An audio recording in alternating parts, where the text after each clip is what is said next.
fan. Oh gosh,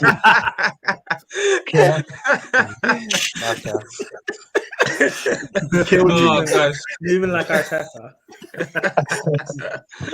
people are looking at why are these not laughing? We just started, but yeah, man. Our best content was backstage. It's gone.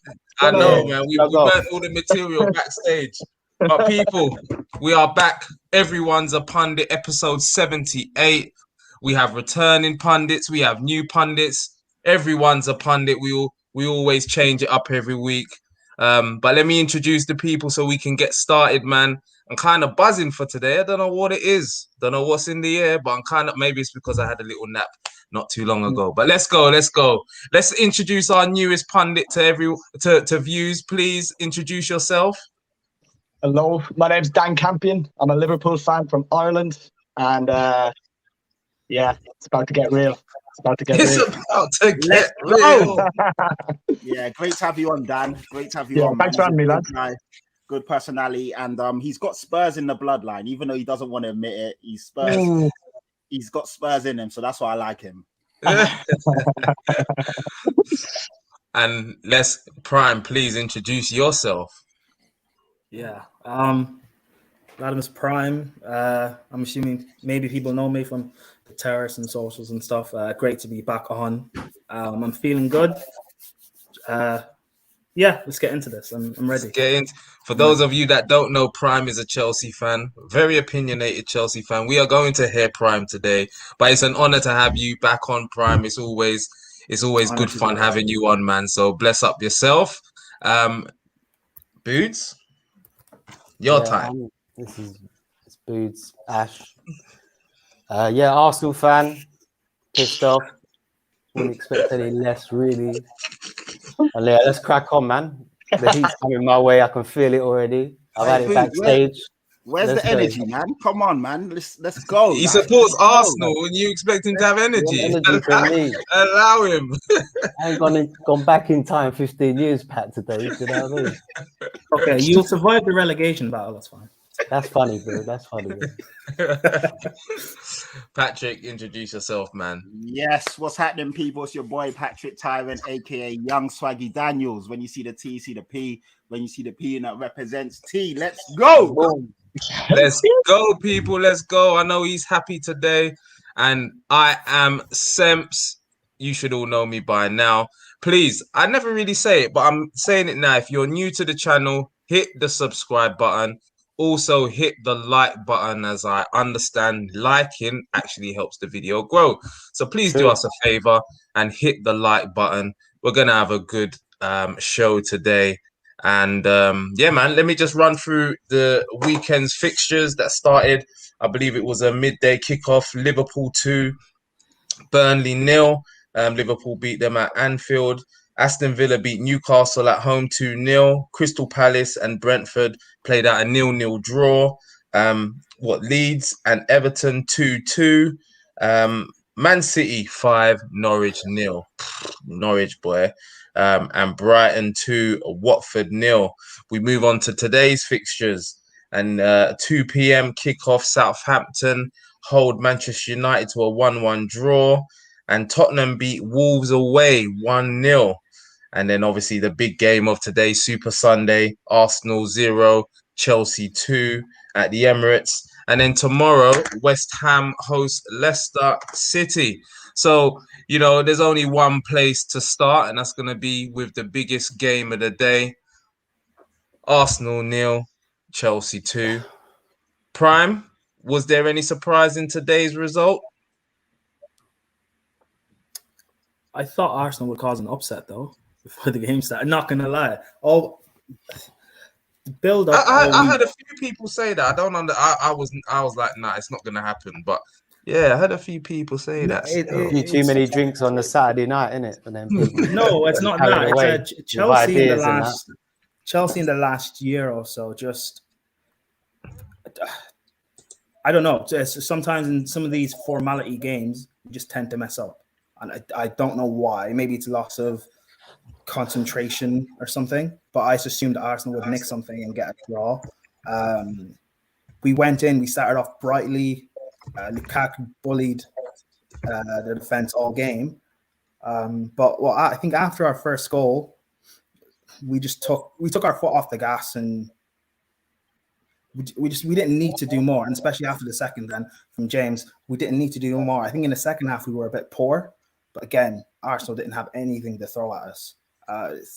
Pepe was poor, Saka was shocking, Martinelli didn't have service. You know what? Sorry, Prime. I'm glad you said it, because people have been a bit too nice with Saka because of the whole England thingy majig. But I'm glad you just gave it. You know, you're giving it that real uncut. Saka has been poor, and he was poor today. So yeah. Anyway, let me. Poor today, bro. But Yeah. he's No, just but coming again, back to fitness. isn't yeah, but people know I love Saka, and I think last season was average as well. Same. No, he weren't. Something needs No, to happen. He needs to, and this happens a lot with Arsenal's youngsters. I've seen it in the past 10 years, over 10 years. Someone breaks through and they've got all this talent and they're gassed up. I've seen it with Wilshere, I've seen it with Theo Walcott. I saw it with Iwobi. Chamberlain, Oxlade as well. Chamberlain. Iwobi, And it comes to a point with I youngsters. don't know ways. It comes to a point with youngsters where they either need to kick on and improve, or they just start to stagnate. And with Walcott, he stagnated because he never got to improve, whether that's coaching or playing with better players or whatnot. Wilshere, I know it's injuries, but he stagnated. Oxlade-Chamberlain for a while stagnated until he got his move to Liverpool.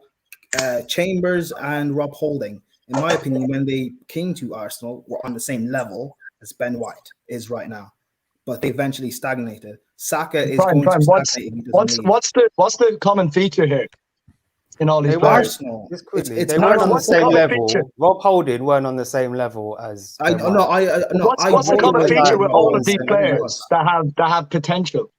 It's Arsenal. They're all English. He's in the England squad. They're all English. Rob Holding. Well, okay, yeah, has had nothing They to get do. blown up out They of the spent water at 1.3 16, million. 17 years of age. But it's And no, but it's you not. put too I don't much think it's just- expectation I on don't them. think. But I don't think it's just the English thing, Huh? because It is an English thing. No, well, 100% maybe, it's an maybe. English thing. No, maybe, because It again, is. the same thing could have happened with Nazari if he didn't leave. Same thing could have happened with Gal Kalishi if he didn't leave. These young players need to leave No, and 'cause get they better, hit heights. They hit or they'll massive just stay and heights. stagnate. No, they Nasri haven't hit any massive heights. heights. Saka hasn't hit Nasri any hit heights. massive heights, didn't he? Yeah, but he left. Yeah, but none of the He got players to you've leave. mentioned Yeah, ever hit massive heights. because they stayed at Arsenal and they Well, stagnated. Oxlade-Chamberlain is a Champions League and Premier League winner, to be fair. Yeah, but again, up until Ox left, Just saying. I remember he stagnated. He did stagnate. Yeah, Oxlade, Yeah, but Yeah, Oxlade hasn't. Let's be real though. Oxlade hasn't done. He's just been injured. Yeah, Oxlade has been but injured done much. since you know what I mean. At least when he plays, he's performed. My point is with Arsenal, all these young players that you expect to carry you guys, like you can't build a team off young players and expect much because they're so up and down and inconsistent. You need experience, and your experienced That's for the players, class of 92. Aubameyang, No, but you Lacazette, need Pepe, experience, 100%. your experienced players are not Yeah. good.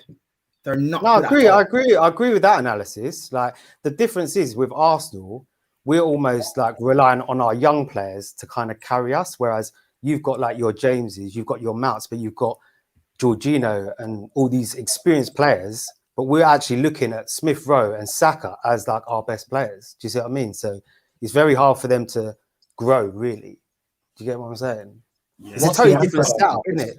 But it's Too not. But much it's not pressure that on hard. You guys should buy it. It is hard because you've got dough. We ain't got dough, bro. It's a bit different. No, isn't no, it? no, no, no, The no. way no, you no, spend no, money. no, no, no, Yeah, no, of course no, it It's is. not, Of course no, it it's is. not an excuse. No, you have money. We all have money. Not on the level of We're Chelsea talking- and Man City. No, Are you serious? what do you mean? You spent What do you mean? 130 mil in the window. You have money. Yeah, that's dead. Like I'll go into that when I speak. That's but no, yeah. but that, again, no, it's dead because of how you spent it.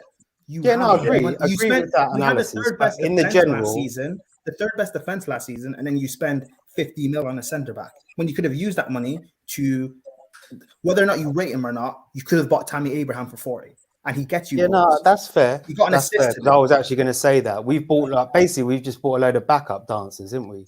If you actually Yeah, check but it- again, and that's on how you spend your money. So it's not yeah, like yeah, you yeah. don't have No, money. but It's no, just I'm you just spend saying it like Arsenal recruitment is terrible. Agreed. Horrible. It's agreed, but we are not in the same league as Man City and Chelsea and spending money. You still levels above us with that. No, Let's but be real. no, it's because of how we spend money. We still all spend. We still all spend big. Chelsea spent like about 100 mil.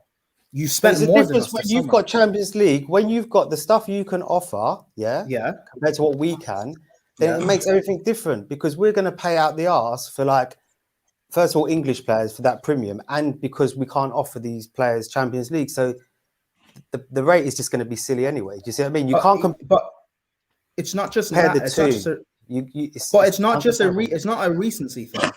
It's how it's been in the past. When you had Champions League, with. Sorry. Yeah, I was just about to say. What about the game, though? Let's talk about the game. Exactly. Yeah. The game. Boots, how did you feel that Arsenal played on the game, Boots? Yeah, I kind of it went how I kind of expected. If anything, I thought we'd probably lose by more. As soon as I see Gabriel wasn't playing, he's our obviously best centre half with physicality to deal with Lukaku. I just knew Lukaku was just going to bully us. Obviously, his debut, he's got everything to prove. And yeah, it doesn't help, does it? Like when, Partey's out, Gabriel's out, Aubameyang, Lacazette, it's all kind of like our whole spine of our team. Not even saying that they're like sick players for like other teams, they wouldn't necessarily, but that's like our spine. So when that's out, it's not going to be, it's kind of like a foregone conclusion. I kind of knew what was going to happen. So yeah, it is what it is. And that was something I wanted to ask you, Booze. Just 1 second, Pat, we're bantering Arsenal and everything, laughing at them before the season started and everything like that. But as you say, you haven't got the best of squads. So do you think that is playing a huge part at the moment, the fact that you are missing a spine of your side? And when you get them back, do you expect to see better results coming? Yeah, I do.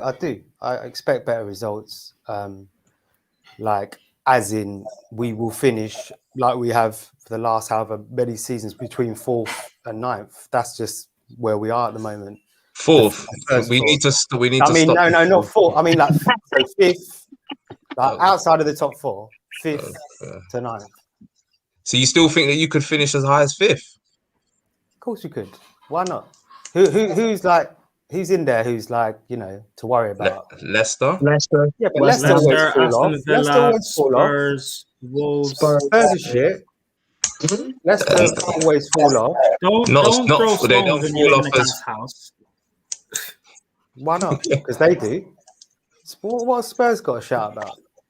They're better 6 points in 2 games. Yeah, no, I'm letting them talk because we're judging. They won the league in November as well, didn't they, last season? So when have you won the league?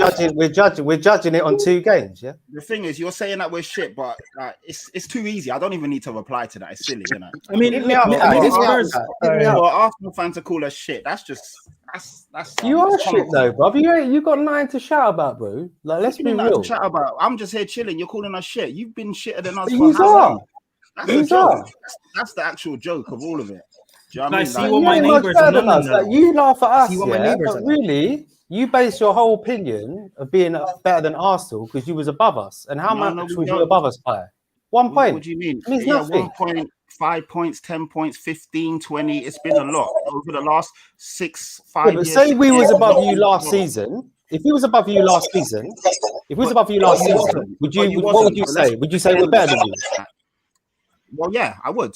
Because you finished above us. West Ham finished above us. It's just last season we're talking about, isn't it? Because we was above you for 25 years. But then the season you come above us, that was all dead. So if we was above you last season, but it's been 5 or 6 years. It's consistent. So but it's never like it's very fine margins, bro. If you was like 20 points ahead, when you had the Poch team, when you had that team with Eriksen, Ali, Kane, Son, everyone firing like Carl Walker, Rose. You had a team, man. It used to burn me to watch you because you were sick. I ain't worried about you lot no more, man. That's Kane silly, don't want to stay either. It's like it's not really anything to worry about. Even if Kane goes, I still know we're finished above you lot. That's a given. But bro, I asked you to put a bet down and you bottled it, bro. Yeah, so I didn't bottle it. I'm just not betting. It's nothing to do with bottling. I'm not betting. Okay. Calling me out to put bet down. It don't make sense. So, yeah. The proof is in the pudding. Arsenal. Anyway, yeah. What did you think of the game today, Dan? Did you watch it? Did you manage to get a chance to see it? Yeah, small teams. I don't care about small teams. Oh gosh.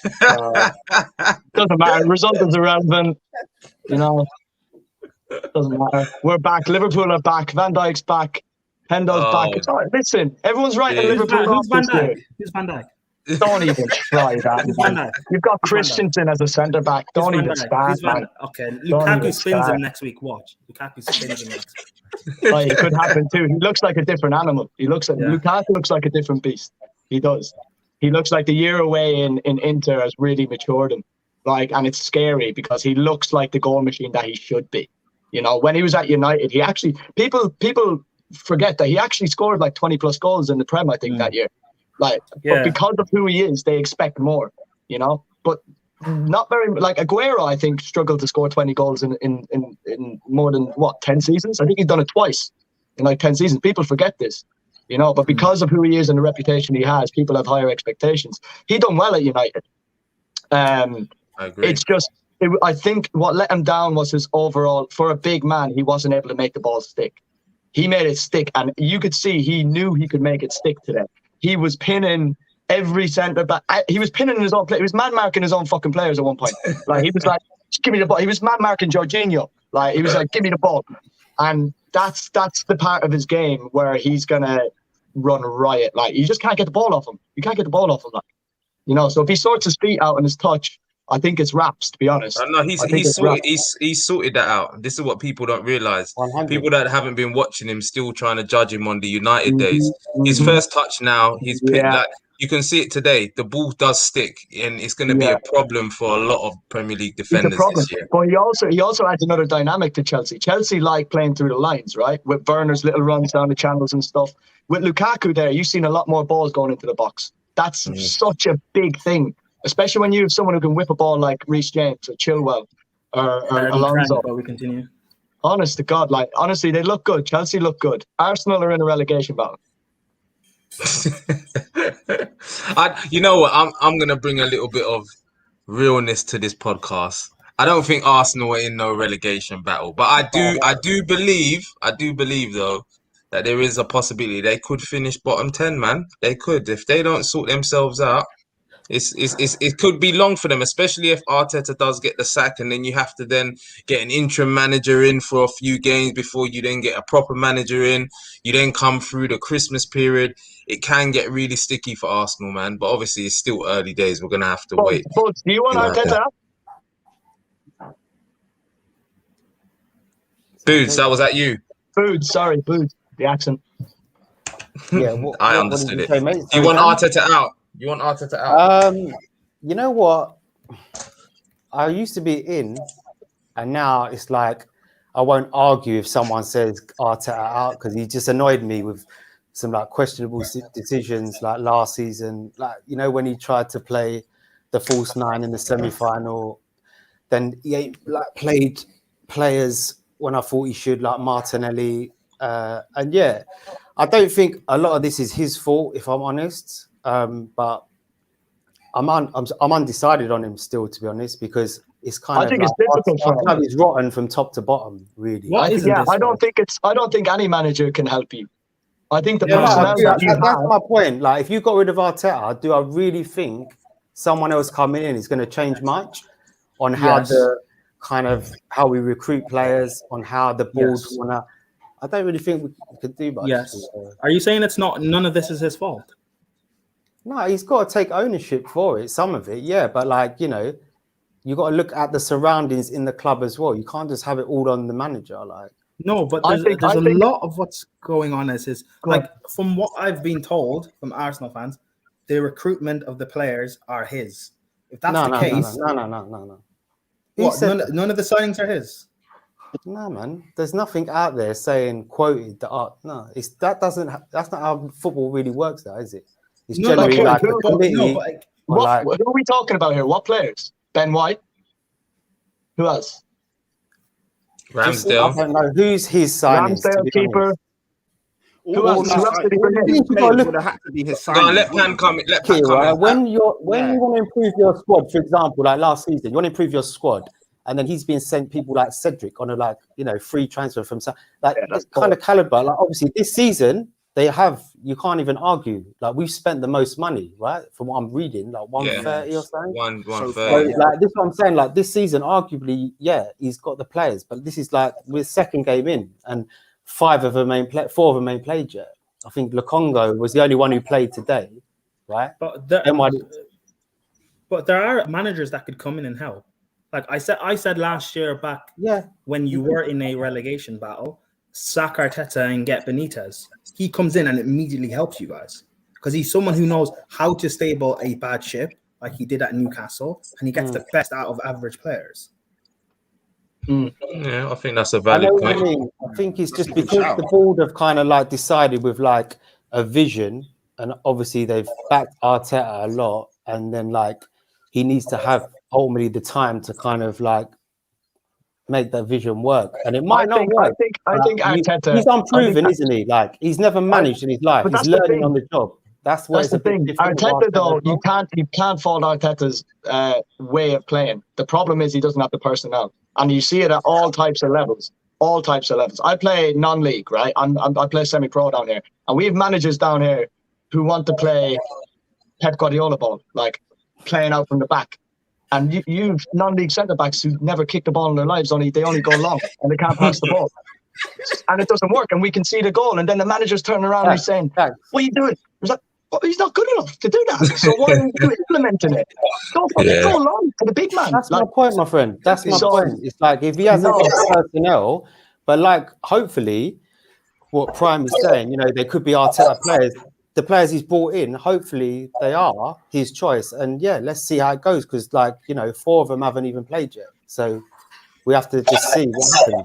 Let's see, Pat, you haven't spoken yet. Come true. Yeah. I've been chilling and obviously letting the guys just, you know, vent and get it off their chest and ask the questions. And kind of like Spurs in the Premier League. Just chilling, letting everyone else do the talking. There you go. That's it. I don't even have to speak. My question is for Boots. After last week's performance against Brentford, we all expected, and this is why a lot of Chelsea fans were kind of worried about today. We expected a bounce back from Arsenal, some sort of fight, some sort of retaliation. I thought you lot were quite toothless today. So my question to you is, what's happened? Where's the intensity? Where was the fight? Where was the, you lot are coming to our house. That's fair. There's players who give it all and you know who they are, Smith Rowe, like Saka. Saka's obviously was on the bench last week. He's not really match fit. Smith Rowe gave his all. I thought again, Tierney always does, and then just a lot of the players may not really be starting. And then, like I said, I'm saying the spine is out, so it's hard to really judge us on this game. I'm not making excuses because what you saw today is kind of what you said, but I think down the line you'll be able to judge us a bit better, if that makes sense. And obviously, let's not forget, like Chelsea, they won the Champions League. They're no muppets, man, and they've just signed Lukaku. Let's be real, innit? Like they're a good side, man. Like all over even people like what's his name? That guy right back. What's his name again? Reece James. Oh yeah, he was fired today, man. And the thing that annoyed me, when every fan watches a game and you're like, this guy has got so much space on the right. You could see it coming, innit? Like, you could see it coming, and it's just like that's like in-game management there. For me, Arteta should have been more on that. If you see what I mean, I don't know how much he could have changed, like. At that point in the game, because how you get the instructions out, but it was obvious, like for me, that he was going to be quite pinnacle in what was going to happen, and obviously he got an assist and a goal, didn't he? So, yeah, man. No, I hear you, Booze, and the reality of the situation is Arsenal are, as you say, Arsenal are rotten to the core. It's right the way through the club. And the way he said, I'm not straight face. No, I'm not even bantering.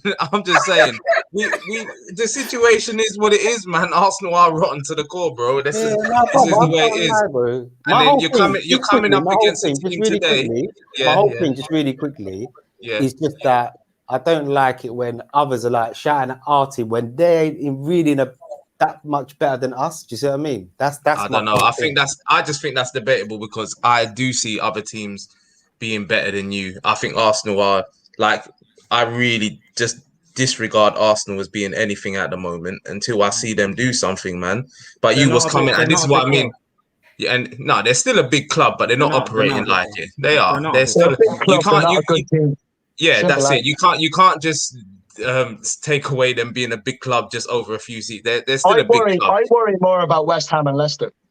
Yeah, Honestly, and it's real talk, and it's not even banter. This is what I mean. So that's why I didn't think they was going to do anything today, and that's why you have to put it into context. They're coming up against a team who are basically challenging for the league this year. So Arsenal was always going to get beaten today, especially when they have their better players out. Do you know what I mean? But we'll move on to Liverpool, because we've got a Liverpool fan here right now who is super gassed. Liverpool are back. Liverpool are back. Van Dijk is back. You're winning the league this year, aren't you? Oi, listen. Do you know how many people forget what happened last year, right? And I don't want to hear it. Okay, no.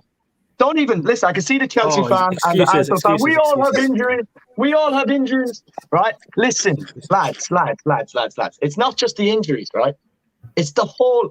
Okay, I've seen a bit of your was it last week or whenever the last one was? There's a Man City fan on. And he's saying, I don't want to hear it. I don't want to hear it. What do you mean your squad's not good enough? We had four main centre backs out, and our centre mids were playing centre back, which then created a big fucking.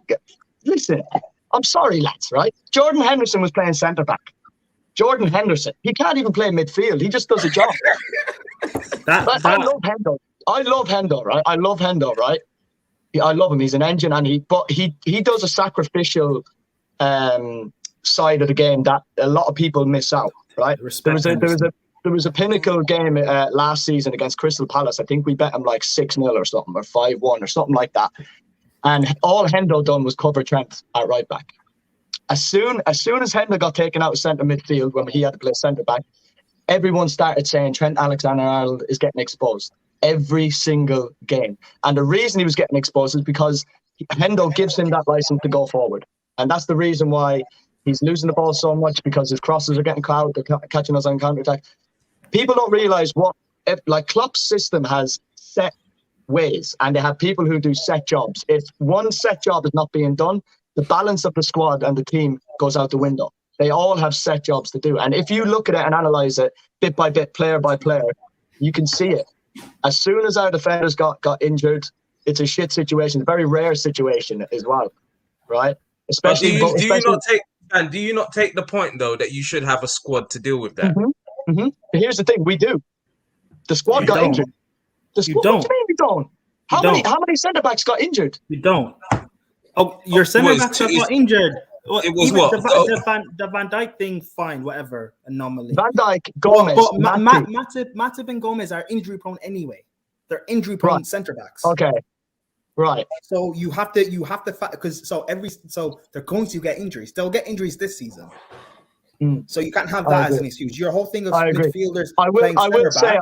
I wish you did strengthen. Were playing centre back is because your manager, this world class manager, was not using your young centre backs that you had, Nat Phillips, and that other guy, I can't remember his name. He wasn't using them because apparently your fans rate them. They think they're good. Why wasn't your manager using them from the beginning? If he keeps chopping and changing, he obviously doesn't trust them. Why? If he keeps chopping and changing his defense, which will then affect your midfield, why does he not have a game plan? I agree. I think he screwed up last season, and he got put in a position where he didn't know what to do. And I think ultimately, I'm not even going to say that cost us, because we came third. People tend to forget as well. We came third with no squad, no team. But you should be making top 4 even with the injuries.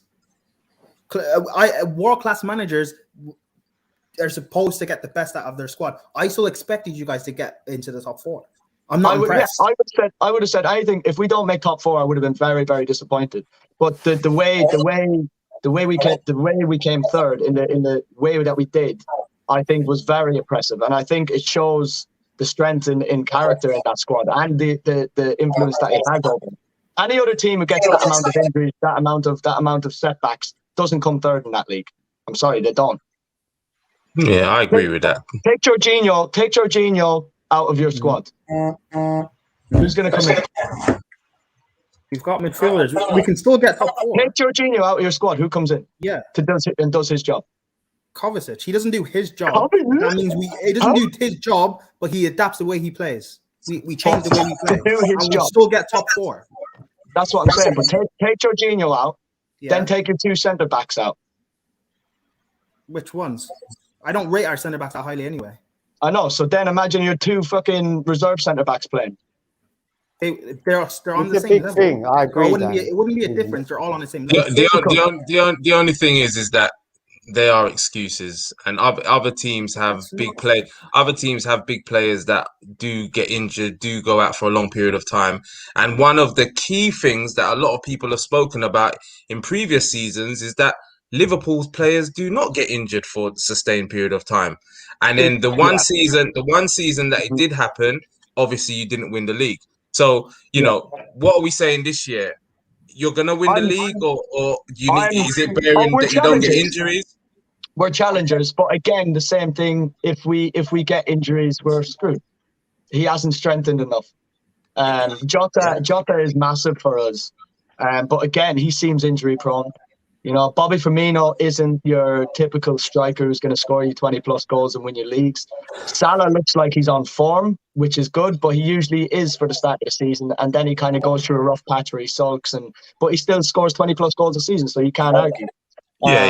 Mane doesn't seem with it for the last year and a half. I don't know what's wrong with him. I don't know whether he's just sick and tired of it or what. You know, Alisson is so solid, but so capable of passing the ball to a striker. It's ridiculous. He loves it, doesn't he?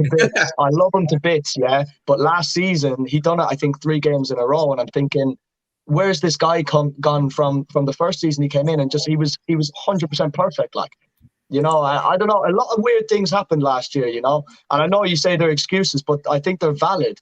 You know, but why are you shaking your head? Okay, so if the same thing happened to Chelsea, I wouldn't be using those excuses. I wouldn't be mentioning for not winning the league. If the same thing happened right now, no. I'm not talking about winning the league. But as soon as, for example, as soon as Van Dijk got injured that same day, there were Liverpool fans using automatically as an excuse saying we're not making top 4. Like, no, I never said that. I don't hear. I wouldn't have said that. I wouldn't have said that. The season beforehand, when City had their injuries and didn't win the league or challenge, Liverpool fans didn't have that as an excuse. You can't use injuries as an excuse. It's not valid. So why is it valid for you guys? I'm not using it as an excuse for not getting top 4. We got top 4. I'm using it as an excuse for not being contenders.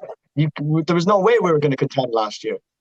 I think there was more to it. No. Can I interject a bit? I think there was more to it with. I think Liverpool rely more on fans in the stadium. I think there's certain teams that do and don't. I think that's quite big for Liverpool. If I'm honest.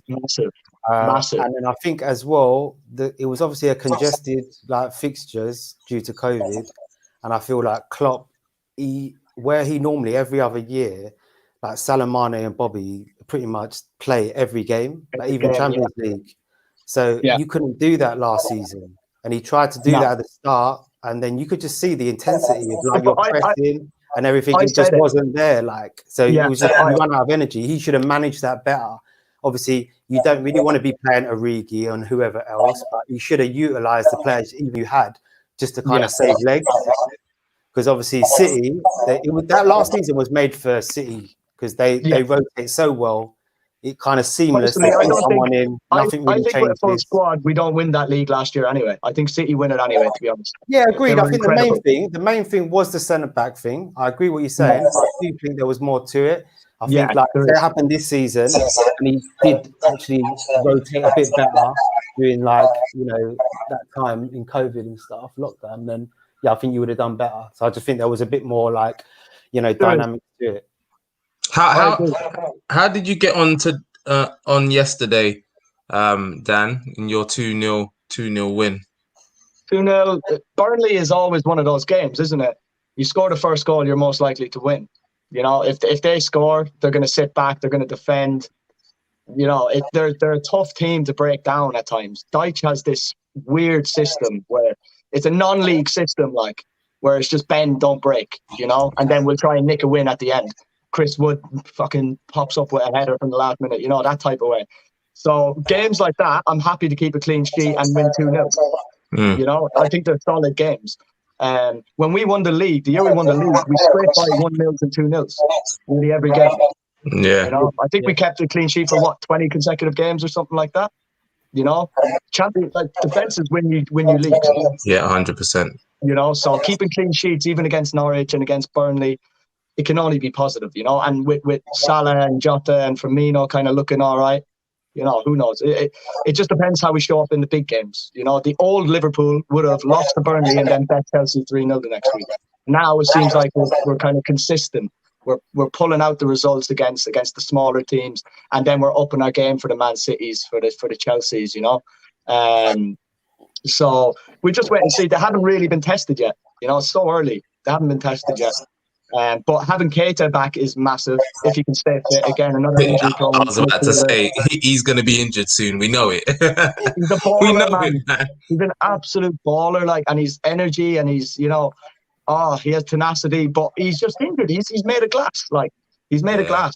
You know, and I think Fabinho is massive. You know, he's solid. Hendo being back, massive plus. And then obviously you have Van Dijk and Gomez there. But the same thing as what Boots. I can't keep fucking forgetting. Boots, it's fine.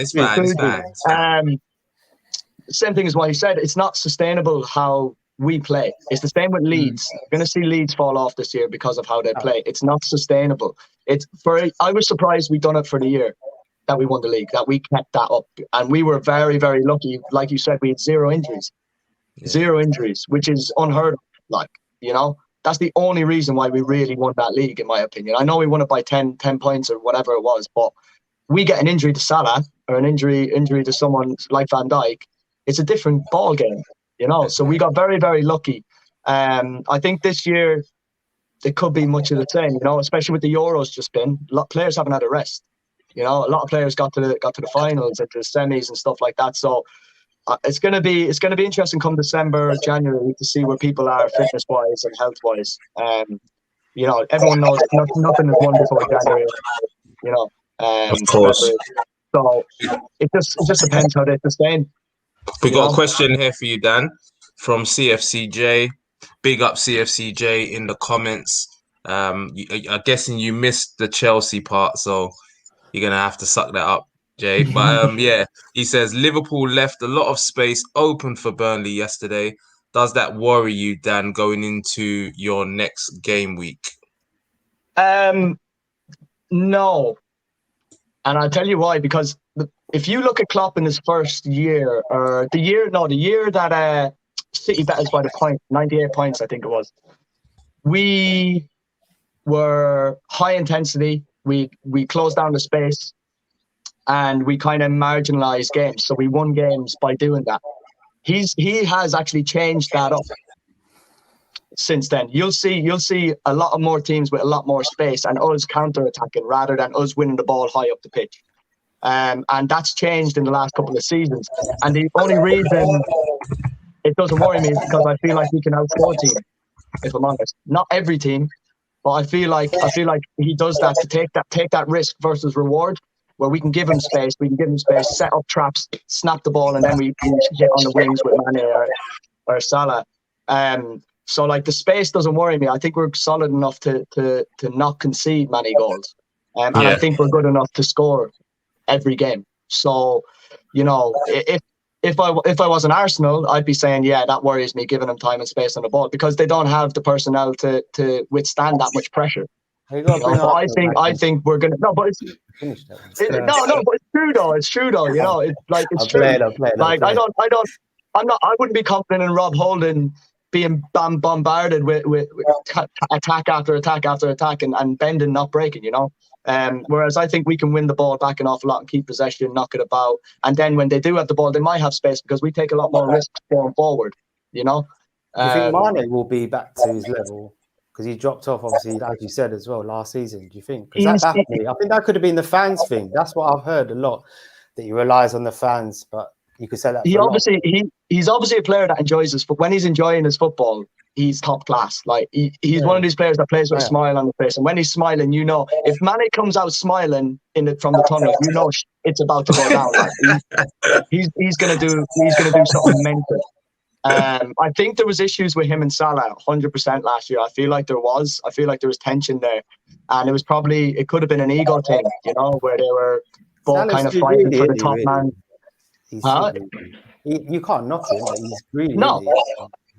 No, Mane for me was the best performer in my opinion. The year we won it, he was our best player, going forward. He was outstanding, but he seemed like he was playing more freely and with less tension. You know, I think him and Salah have a bit of competition, which is healthy, but I think it got to an unhealthy stage last year where they were competing against each other instead of with each other. Do you know what I mean? Yeah, And it was unhealthy. But if he can pull the finger out, with the fans being back in the atmosphere, you know, if he can find the love for it again, I think again I think he's world class, to be honest, man. Anyway, on his day, I think he's world class. In my opinion. I agree. Wicked. Pat, do you want to add anything in regards to Liverpool or just in general?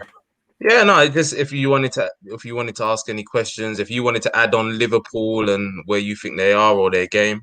I think Liverpool are a good team. I think they're one of the dark horses. I say dark horses. Obviously, we kind of know the top four set, but depending how they gel together. I mean, no one's really spoke about Konate yet. He's a good centre back. Again, we'll see if and when he comes in. Liverpool have a decent squad. So it's just going to see how they gel together. And obviously, Chelsea next week is a good test, a good litmus test for all of us. Because Arsenal today, it wasn't a test for Chelsea. Yeah. Chelsea were in second gear the whole game. And just like Roy Keane said, if Chelsea really wanted to, it could have been 5, 6 or 7. I think Chelsea were just chilling, toying with Arsenal. And then obviously if Arsenal would have, because Smith Rowe, don't get me wrong, Smith Rowe did look quite dangerous today. He's quite tired. He's the best player. Dangerous places. By a mile. If he would have scored, because there was a few chances where he almost got the ball where he wanted to, but it didn't quite stick. Yeah. I think if Smith Rowe would have scored a goal, then Chelsea probably would have turned it up another notch or two. Yeah. But 2-0, comfortable game. So to be fair, even for Arsenal fans, there were a few glimpses of some bright lights, so to speak. I think Smith Rowe is a good player. Don't get me wrong. I think he's good. People don't really talk. Well, they do kind of talk about him, but I think Smith Rowe is better than Saka personally. I see a lot more from Smith Rowe. They're different players. He's not better than Saka. I think Saka's been overrated. You don't like Saka, do you, Pat? You don't like Saka? I don't really like him. I'm not going to lie. As a player or as a person? No. As a person, I can't. Long before that. What's not to like about Saka as a player, though? I just don't think he's as good as people make out. Who's gone? Who's gone? I really don't. Who's gone? Huh? What's happening here? What? Huh? What? I can see everyone. But it all went a bit fuzzy. People in the comments, could you still see us? We're still here. We're still here. I'm gonna have to grab a charger in a minute. I'm after England, bro. Like you was calling him not to be in the squad, weren't you? Yeah, I didn't even think he deserved to be on the plane, but he did turn up for England. Yeah, but it was justified. He played well, didn't he? Yeah, he's played all right in 1 or 2 games. So you're forgetting how young these lads are. You're forgetting how young these lads are. Well, seriously. Stop hating on Saka, bro. I'm not hating. I'm just saying he's okay. He's not as good as people are making him out to be. I don't think he's all that. I personally don't. I don't see where the hype's coming from. I think Saka. What's everyone else think of Saka? I think Saka's a baller, man. I think he's quality. He's Arsenal's best player by a mile. Him or Tierney, they're the only 2 players I take from that team. I think Smith Rowe is so average. Oh no, I think Smith Rowe's a baller as well. He's just coming in, isn't it? It's hard to judge the guy. He's a kid, man. He's literally just started coming into the team last season in a struggling team. It's not like Mason Mount coming into a team full of decent players. That's what I was trying to say before. It's funny. I would have compared him to Mason Mount. Obviously not on Mount's level. No, I'm not comparing him to Mason Mount. No, but I would have in terms of how they play. I would. Yeah, it is. It's the similarities I get. I'm just saying in terms of, we're relying on our young players almost being, like you say, our best players, where it's not hard to have that kind of, do you know what I mean? Like doesn't that worry you, though, Boots? Doesn't that worry you that Smith Rowe and Saka are being branded as your best players when you've Aubameyang, Lacazette, who are internationals, who are top? We've got no characters in our team, bro. Like Aubameyang was captain by default, Xhaka threw the armband a couple of years ago. Sorry, Now he's yeah. Southampton again. Sorry, lads. Can I It's a shambles, like. can I touch on these comments? Wait. Sorry, I 12th see- man. Big up 12th man. Every day. 12th man I says see. that's the Spurs Funny in guy, him that is funny guy, blinding funny him guy. from the truth. Smith Rowe is decent, Trust not me, special. fact. I never said Smith Rowe was special. I just said that he looked good and he had a good game and he's a positive light. I didn't say he was special. No, I he's think talking he's about saying in about comparison to And- Saka. Comparison to Saka. And Saka, I think CSCJ made a good point just the comment before. See, Saka is decent and that's it. But because Arsenal are where they are right now, people are overhyping him. That's what I said. I think what I'm saying is quite justified, to be honest. Not really, And because he turned up he had didn't he, in the good games for Euros. England. Lots of players have had good games for their international country over a period of time. But will he sustain it? No. What is Saka's best position? Where is his where is he? That's why he's so good, isn't it? He's a young kid and he's Oh, come excelling on. in all positions. Excelling? That's Is he really excelling? I don't know about that. He's played wicked as wing back. He's played wicked in a front three. That just shows versatility for a young man to be able to do that. He's a decent player that can play in a few positions. I don't know about excelling. That's a bit. You know what though? I think we have to give credit to him because he has. Yeah, you can say that he was Arsenal's only bright spark, but he was performing in a really poor Arsenal team, in my opinion. So I think that he's done, and he is a young boy, and as what he said, he can be played in multiple positions, man. I think he's a real talent. But as what we've all said is, you know, these players have to kick on, and sometimes you got to leave Arsenal. Do you know what I mean? You got to move on from Arsenal to really develop, because then you. Exactly. True. Exactly. I mean, You know what? We're gonna segue on to Spurs in a second, but there was a question for you, Prime. We got one here from Nippon. Big up yourself, Nippon. There you go. Are we signing Jules? You can see anyway. What do you reckon? from what I'm hearing, yes. Hopefully, Prime got that inside knowledge. You know? No, but we need. The thing is, again, like I said, I don't rate Christensen or Rudiger. So yeah, we do need him. Chalobah had a great preseason and played well in the Super Cup and against Palace, but realistically, he's not a starter. I think Chelsea need to be planning long term because Thiago Silva's contract runs out end of the season and he's 36, 36 or 37. Aspie's 31 and his contract runs out soon enough. Rudiger's contract, I think, runs out end of this season or next. Christensen's contract is coming near it as well. And it looks like we want to build long term with Christensen. So we need to plan our center back or defensive line for the future, and Koundé needs to be part of it. Chalobah, again, he's just broke through. Let's see how good he actually is, because maybe he's just playing on gas, or maybe this is his actual level and he has a few more notches to go to. We don't actually know. I don't get gassed by youth players. I need to actually see consistency over a number of seasons. So we'll see. But yes, we do need someone like Jules Koundé. Yeah. That was a nice moment when he scored that goal, wasn't it? Yeah, it was brilliant. Nice moment when he scored that goal. Second big coming for Koundé in coming days. So yeah, we're gonna have to wait to see what happens. But let's get over to Spurs because you guys, Pat, got a win. You're 6-6, 2 wins on the bounce. And I didn't see the game, but you know, you got 3 points. Talk to us. What are you saying? Yeah. I saw the game. To be fair, Wolves were quite unlucky in the sense of, I wouldn't say they put us under a lot of pressure in terms of goal activity. Like Hugo Lloris didn't have to pull out any blinders or any like amazing saves, but Wolves were definitely the better team. They pegged us back. They were really good in their possession. They were pinging passes across. Traore, we couldn't handle him. He looked like the player we saw 2 years ago. Last year he was a bit hot and cold, hit and miss. But today he looked really good and he had our defense troubled. But to be fair, we were quite what I'd say is we were quite smart with how we played the game and in terms of the counter attack and just pretty much soaking up and then hitting them. We could have had a few more, to be fair. Bergwijn's productivity was really poor. He could have found Dele in space and he passed the ball behind him. Dele was open. There was another chance as well where Bergwijn had to lay someone in. I can't remember off the top of my head, and he didn't. So we could have scored a few more goals. But to be fair, we won ugly. Wolverhampton Wanderers were up for it. Their crowd was pumped. They were alive, and I'm happy that we got the 3 points, man. Because I've seen us play really good and then got drawing games or losing games. So the fact that we were away from home, didn't play that great, but still got a win and a clean sheet. I'll take it, man. It's a long season. You're gonna need moments like this where you're not at your best, but you can still get the 3 points. So it was not a lucky win, but it was one of those games that could have easily gone Wolves' way or a draw.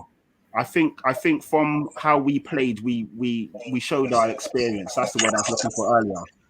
I think that Wolves were quite naive in how they attacked us, and we showed our experience. We soaked up a lot of their pressure and then just kept hitting them. Kane came on for the last 20 minutes, and when he came on, we looked a lot more threatening because the ball would stick. Sonny as a number 9, as great as he is, he's not a striker, so the ball wasn't sticking. We couldn't build up from him because he's not really suited to that kind of game. He's better suited from running in, behind the lines or between the lines, running off of players. So when Kane come on, the ball stuck, and we had a bit more of aggression to us. So yeah, it was a good win. How did he look? I wouldn't like to see us play like that every week. Huh?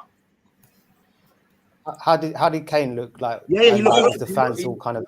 Did you lot boo him? Did you lot boo him? There was a few boos. Was it? There was a few boos there. Sure. I don't get this. Why are Spurs fans switching on Kane? Nah, I wouldn't have booed him, but I understand people's frustration. Obviously, I understand where some of the fans are coming from, but I wouldn't have booed him. Personally, obviously, you know my stance on the whole Harry Kane saga. But there are people who are quite blinded by their clubs. No matter what club they play for, they believe that once a player wants to leave, that's it. He's the devil. Like you've seen Aston Villa fans turn on Jack Grealish. If you're being honest and you understand football, you understand the career progression in any line of work, how could you not take that move? Sorry, I thought I heard someone say something. Sorry. So, I just don't understand it. The only thing for me with the whole Man City Kane saga is I feel Man City have left Kane out to dry. Because if they really wanted him, they would have put in the proper bid and he would have been theirs already. They've kind of left it in the open where they're still like, oh, we're bid 100 to 120, but we want to know it's accepted and yada, yada, yada. And the window's winding down. Obviously, the longer it goes on, the less likely it is to happen. But I can't understand anyone that doesn't understand where Kane is coming from. But like I said, people, once they put their shirt on or they put their hat on, they just think that's it. And then every player should have tunnel vision and just be happy to play for their club and die for the club. And of course, we all would like to believe that, but it's not the reality of a modern footballer who's at the top of their game and only has a real 10-year career. So yeah, but going back to the thing, I wouldn't have booed him. The chants were a lot louder than the boos, but there were a few boos in there, 100%. There's a question here for you, Pat. Yeah. Do you think that this is Harry's last appearance in the Tottenham shirt? You know what? Honestly, I can't call it. I really can't, because I would have said from before that Harry Kane would stay in at least another season. Then obviously we found out Harry Kane wasn't returning back to training on time, and all of this happened. Then we found out there was bids coming in, but the bids haven't really matched where we know Levy needs to be. Has any official bids actually come in though? 100 million come in, and that's it. And then there's been talks of City want to offer again, but they want to make sure that we're going to accept it first. They're messing about, man. If they really wanted to put the money up, they would. It's not like cash call. How City operate with transfers and stuff, they first of all, they don't, even though they spend big money in terms of the quantity of players, they don't spend big on one player. Like Jack Grealish was 100, and before that they spent 60 on Mahrez. That's 3-4 seasons ago. They don't spend big like this, and when they buy players in general, we usually don't hear much about it until it's done. And this whole saga with Kane, they don't like getting involved with stuff like this or arguments over transfer fees, whatever. They like to get it done quickly and as soon as possible. So it must mean they really want Kane if they're still entertaining this whole thing, because they should have walked away based on how they normally operate. I'm gonna. So we've got a comment here from Blas. Spot on, Pat. City just need to pay the money. 170 plus. Dan, what would your thoughts be to this? Like, we all know Kane is a fantastic player, but 170 mil plus, what do you reckon on that, Dan? Football's dead. It's been dead for me for years now. I remember growing up and I said to my mum, I wanted to be a professional footballer, obviously. And I said, what if football isn't the same when I grow up? And she said, it'll always be the same. It'll always be the same. It'll always be there. It's not anymore. As someone coming up, football is dead. If you're a youth player coming up, you better get ready to, unless you're a Saka or a Smith Rowe, you better get ready to play conference or League Two. Because the Prem is a no-go for any of these players anymore. The money that has inflated football is ridiculous. And where does it end? Where does it actually end? Where is the end of this? If Kane is 170 mil at what? How old is he? 29? No, 28. Just turned 28. 28. 28-year-old, 170 mil. You're getting maximum 5 years. He's not 170 though. That's an exaggeration. I think Kane is 150. Glass does do that. Glass does do that often. To be fair, personally, Harry Kane in this market, Harry Kane is worth that, and that's how crazy it is because he is worth that. He is. If Jack Grealish is 100 million, if that makes Harry sense. Kane is worth 150. Just going off what the players are. It sounds crazy to say it. I think you have to take into consideration age. You have to take into consideration injuries. Do you know what I'm saying? I don't think 170 mil even in this market is for Kane. No. I don't think so. And you know how much I love Harry Kane, Pat. I think he's a fantastic striker. Harry Kane is my favorite player for Tottenham. Obviously, it's a toss-up between him and Son, but really and truly, Harry Kane is my favorite player. Harry Kane, he's your boy. He's your boy. Exactly. You know, you love him. We all have an affiliation to him, but 170, no chance. I do think 150 is a good deal for us because, like I keep saying to people on Twitter, it's also about how much we value the player. We are going to lose out on so many goals, so many assists. We're going to lose our talisman, our best player. We need to be compensated for that. But 150 is fair. Anything else, forget it. Yeah. You know the crazy thing is? I think, anyway, someone said something about. Oh, shit. Have we lost Semps? Have we lost them? Yeah. Oh, man. He looks in a state of shock. I hope you come. Semps, you're back? You back? He's back. Jesus, is it my Wi-Fi being leaky today? We lost you for a second. I better get these kids off the flipping Wi-Fi, man. They need to go to their bed. Internet bill. Hey, too much people on the Wi-Fi. He's moving like Arteta, you know. Moving like You know what? I just want to shout out to everybody in the comments. Thank you very much. There's a whole heap of comments coming true now. Kane will stay because Levy is a tough prick from CFGJ. What's this one here? Oh, have I gone again? Oh my God. No, you're back. You're good. It's all gone mad. It's all gone. You might have to control things, Pat. Yeah, let me control it. But yeah, shout out to Jay. Ask where my smile is. There it is, bro. So yeah, I got you, man. But I've just been honest. Today, obviously, the 3 points is cool, but it wasn't a great performance. But it happens, innit? It happens. What else we got? There's always room for young players, no matter what. There's always room for young players in football, no matter on the money. If you're good enough, you're good enough. I agree to a degree, but I do hear what Dan's saying. These days, in the smaller clubs, that's relevant. Yeah. You think a right back is coming through the Man City youth and getting in ahead of Kyle Walker or João Cancelo who cost 50 million each? It's not happening. I don't know. If you're good enough, yes. It's not happening. And I'll tell you why, because there's a lot more shit that goes on that we don't know in contracts, playing percentages, how many games they're guaranteed a season. These contracts don't just come with, if you're good enough, you'll get in. They come with, my agent says I need to play 30 out of 38 games this season. Yeah. And that's the contract. There's so much more shit that goes into it than what we know. And people don't understand. That's why football is dead. It's not about who you are. It's not about how good you are anymore. It's about how good an agent you have and how much your price tag is. I know that, but we're also acting as if obviously I'm not expecting a kid to just break in automatically from Man City this season, but there's progression. Foden didn't just break through last season, by the way. He's been in that squad since Pep came there. Yeah. Being bed in, learning the system. Sometimes at top teams, you can't just break through straight away. You have to name me another one. Wait, bide your time and get your chance. Name me another one. What, at City? Mm-hmm. There's not many because they're a big club and they also sometimes they don't have the opportunity to be waiting on players, and two, sometimes they're just these young players are just not of the level. They're not of the talent. Not of the level, Like, but these kids have been in that academy since they were 9. They should be. Yes. Otherwise, what's the point in having an academy? Well, no, because not everyone is of the talent. Not everyone in Liverpool's academy is talented enough to be playing in your first team. Because if that's the case, you would not have signed Kunate. That's what I'm saying. This is why I'm saying it's hopeless with these big clubs. At a lower club, the likes of your, I don't know, say Norwiches or all that type of stuff, you have a way better chance of playing Premier League football with these clubs because they don't splash out 50 million for a right back who's going to play half the games. Can I touch on this comment from Dashiki Dash? So shout out to Dash. The context from the Grealish, your comment says Grealish was a buyout clause of 100 million, so stop comparing the two. The context is if Man City really wanted Harry Kane and they know what we value him at, the same way Aston Villa valued Grealish at 100 million, they would put the money up. The whole point is it is quite comparable because both are from their boyhood clubs, both are have a massive affiliation with their teams and are considered their team's best player and their most marketable and valuable asset. So that was the point, Dash. I think they screwed up with Grealish. I honestly think they didn't think that they were going to get Harry Kane. I think they screwed up by buying Grealish too early. Yeah, that's what I think.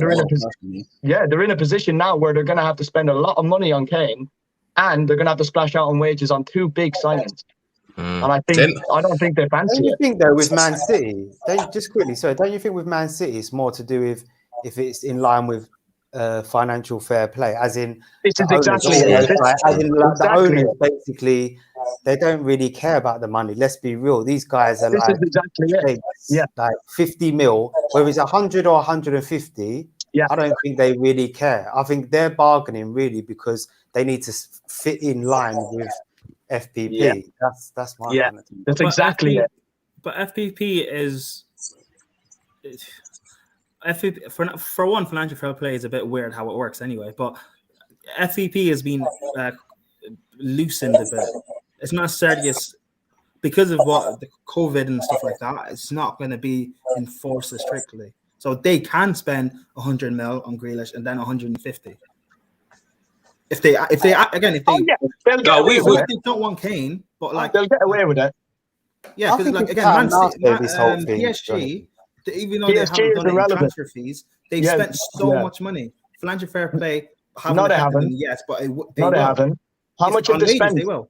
On wages, they will. That's different, though. It's the actual money going to clubs. It's the money trading hands that the financial fair play comes into account. That's how they get away with it. Because Messi is on 35 mil a year. Yeah, they just paid 35 mil for Messi, basically, which is incredible. Sergio Ramos, Gini Wijnaldum. Ridiculous. All free transfers. Ridiculous. And Ramos as well, right? Ramos, yeah. Like and the goalkeeper as well, yeah. And the Donnarumma, yeah. And the right back, Hakimi, he's a baller. Hakimi as well. But Hakimi was free as well. No, they paid for Hakimi. They paid for him. They paid for him, I think. Yeah, that's what I thought. Yeah. But that's how they get away with it. You know, it's the best business I've ever seen done, if I'm honest with you. It's an incredible business. Can I just touch on this comment about Haaland offers more value than Kane? The thing is, Haaland is only 21, 22. So you're buying the potential on what he could be. Man City don't care about the value. Man City want the ready-made player right now. Hence why they're going for Kane. So I don't understand when people say that. It doesn't make no sense. Harry Kane is the finished article. It depends on what club you are. Exactly. So Man City don't care about the resale value. They're not here to buy players and sell them on in 5 years. That's not their model. Yeah. And it doesn't matter to them. And plus, again, Mino Raiola is a brilliant agent for the player, but it's not because City only sell when it's on their terms. They're not going to bring in someone like Haaland, who in 2 years he's going to force his way out to leave to go to Real Madrid. Yeah, it's not worth it for them. Haaland is Bayern bound, and that's it. He's never going anywhere else but Bayern, and that's a fact. He's Real Madrid and Barca, that kind of thing anymore. Yeah, no, because they're not. They're old teams now. They're in a recovery stage. They're in a transition stage now. Barcelona and Real Madrid. They are. All the players are old. You know, like Mbappe. I can see Mbappe going to Madrid to be the savior. Yeah. You can just see it. You can just see it. Him being the number 7 there after Ronaldo. sorry, Kane's brother's had a stinker, ain't he? Like, why when he's negotiated that contract does he not? He's got sacked. He's got sacked. No, do you know why he's done that? You know why he's done that? Come on. Right. Okay. So when Kane eventually moves, like he's taken his brother out of the firing line from being his agent. Like he's the one that's making this move happen. The agent is the one pushing for this. He's going to be the one who gets Harry Kane out of Spurs. He doesn't want him in the fire line with all the fans, with all his family, everything. No, it's smart. It's a smart move. The clause. Like, it's all this whole gentleman's agreement thing where you can't trust Levy or any of these people in football clubs. Yeah, but maybe he could. You feel that you're so close to somebody, you've come through the ranks. Business, bro. Yeah. Not in this. Well, He's can't trust these man. He's naive, and obviously he Very couldn't. naive. But they made a mistake, innit? But that happens, man. It's a joke to me, like how there's any consideration of loyalty that players should actually be loyal to clubs, because Kane sits there, say, until he's 31, 32, in this day and age, and then they're going to treat him like the same as any other 32-year-old at that club. They're going to offer him the same sort of contract, the same sort of wages. They're not going to look to him and say, you stayed with us. The clubs don't care, man. It's it's a business. People forget football is a business. Business. And the owners have gotten there because of how they are and what they are in life. Exactly. They're dickheads. They're fuckers. They're going to scrap and fight. Fans are funny, though, because they want to scream loyalty and all of this crap, and then get angry when players want to leave, but they don't say nothing when you see clubs holding players to ransom and doing stuff like that. It's what I'm saying. Fans have such double standards. It makes me sick. I'm someone who, like, whether it's a good thing or a bad thing, I've accepted it, really. So I don't like the Kane situation. We've had similar happen to us with Courtois, who forced his way, wanted to leave and stuff. Chelsea fans hating for it. I don't, because I understand it. I get it. Football is a short career. Sometimes you do get the best move possible to win trophies, and to just earn the most money. It's not, if I was in their position, I do the same thing. Like, it's a job at the end of the day, and your job is to earn money and provide for your family. I don't blame them. You're securing the bag. Yeah, I don't blame them. Well, look, Arsenal fans hate Robin van Persie for coming Man United. They're hypocrites, but then they'll say, why hasn't Kane got a clause in his contract? No.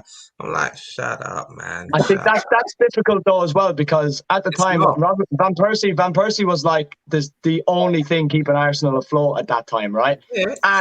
And United were in their glory years, so it's a rival club in the same league. Yeah, Arsenal weren't our rivals then. Arsenal haven't been our rivals for. But I mean, in terms of just the clubs, the two big clubs at the time, there was still a thing there. It's sometimes it does depend. We're not Spurs. We're not Spurs. We're Man U. So I know. When it's not like that. It's just the double standards of fans. Basically, that's all it is. Yeah. Any Manchester United player that leaves Manchester United and goes anywhere else, I'm not bothered. Tevez went to Man City. I'm not bothered. Like, it doesn't do anything for me. I don't get that emotion. It's football. You want to win things. You want to improve your life. You want to improve on your career. Do what you're doing. I respect you for what you did for Manchester United. Now it's time for you to go. That's cool. I get zero involved in players going to other clubs and be getting all uppity and saying they should do this, they should do that. I'm not bothered. But this is the double standards of fans. I won't lie. I'll be upset if Kane goes. I would definitely be upset because, like I said, I've seen him come through the ranks. I've seen the guy not counted, seen him go on loan. I've seen him prove himself. I've seen where he's come from to what he is now. Kane was never considered the golden child or the next big thing. He had to work for it. And that's what I really love and admire about the guy. So I would be upset if he goes, but I understand. And I'm not going to be here. Wouldn't you be proud, though? Wouldn't you be proud to see him go and win Champions Leagues and win? No? I wouldn't. No. Knowing that he came from you, your product, he's one of your own, like. Nah, not once he leaves. You would be happy for him. I'll be happy for him, yeah. But I wouldn't say I'd be proud. I wouldn't say I'd be proud. Will he get he's not my son. He's one of your own. He's one of your own. Do you know what I mean? Like, he's one of our own. Yeah, I get what you're saying, but nah. But I would be happy for him because obviously I know what it means, and the fact that it's burning him, innit? He's the best player for me. He's the best striker in the Premier League. Last year he had the best season in the Premier League, and he's still not got no trophies. I know it burns him. So it's a difficult one. I wouldn't slate him. I wouldn't be bad mouthing him on Twitter. I even put something out the other day saying Tottenham fans need to be classy. Let's not at him and say negative things. It doesn't help anyone. I don't really get it. But yeah, we are where we are. The window's what we've got 9 days. So it's literally, boy. Personally, I think he goes in January. I have always said through this whole saga, he leaves in January. Personally, I don't see that type of transfer happening in January. Personally, I don't see that. If he doesn't go now, he goes in the summer. I can't see it happening in January either. Patrick, do you think Spurs should have bought Danny Ings? Yeah, 100%. 100%. But you can't until Kane is gone. But you guys were linked as an alternate striker, someone else. Yeah, because as soon as the window, or not the window opened, I think once you signed Nuno, for about a few days, I heard you guys were linked to Ings. Yeah, same. You guys would play a front two, and then nothing happened. Exactly. Why? And then the way Aston Villa did that was so nice, by the way. We heard nothing. There was no Aston Villa were in for him or they're talking. It was just boom, Danny Ings has been signed. I think Spurs have definitely missed the trick there, 100%. And that's such a Spurs thing to do as well. Like, honestly, it really is. Like, so Spursy. It's so Spursy. And now you're going to lose Harry Kane. And then what? You're back to second place. He's not gone yet. They'll finish below Arsenal now. They will, plainly. If Kane leaves, they'll finish below Arsenal. We've heard this a million times and it's not happened yet. So I've got some questions I need to answer, people, because we got Richie Rich here saying United fans were on suicide watch when CR7, CR7 bust out. Were they actually though? And now this is just people just talking nonsense. If we're talking, they weren't. We all knew Ronaldo was leaving. He gave us a last year. He went, and he went. Yes, we're upset because he's the best player in the world and he's gone. But no one's on suicide watch. We moved. Fans were. Say that again. I'm not saying you were.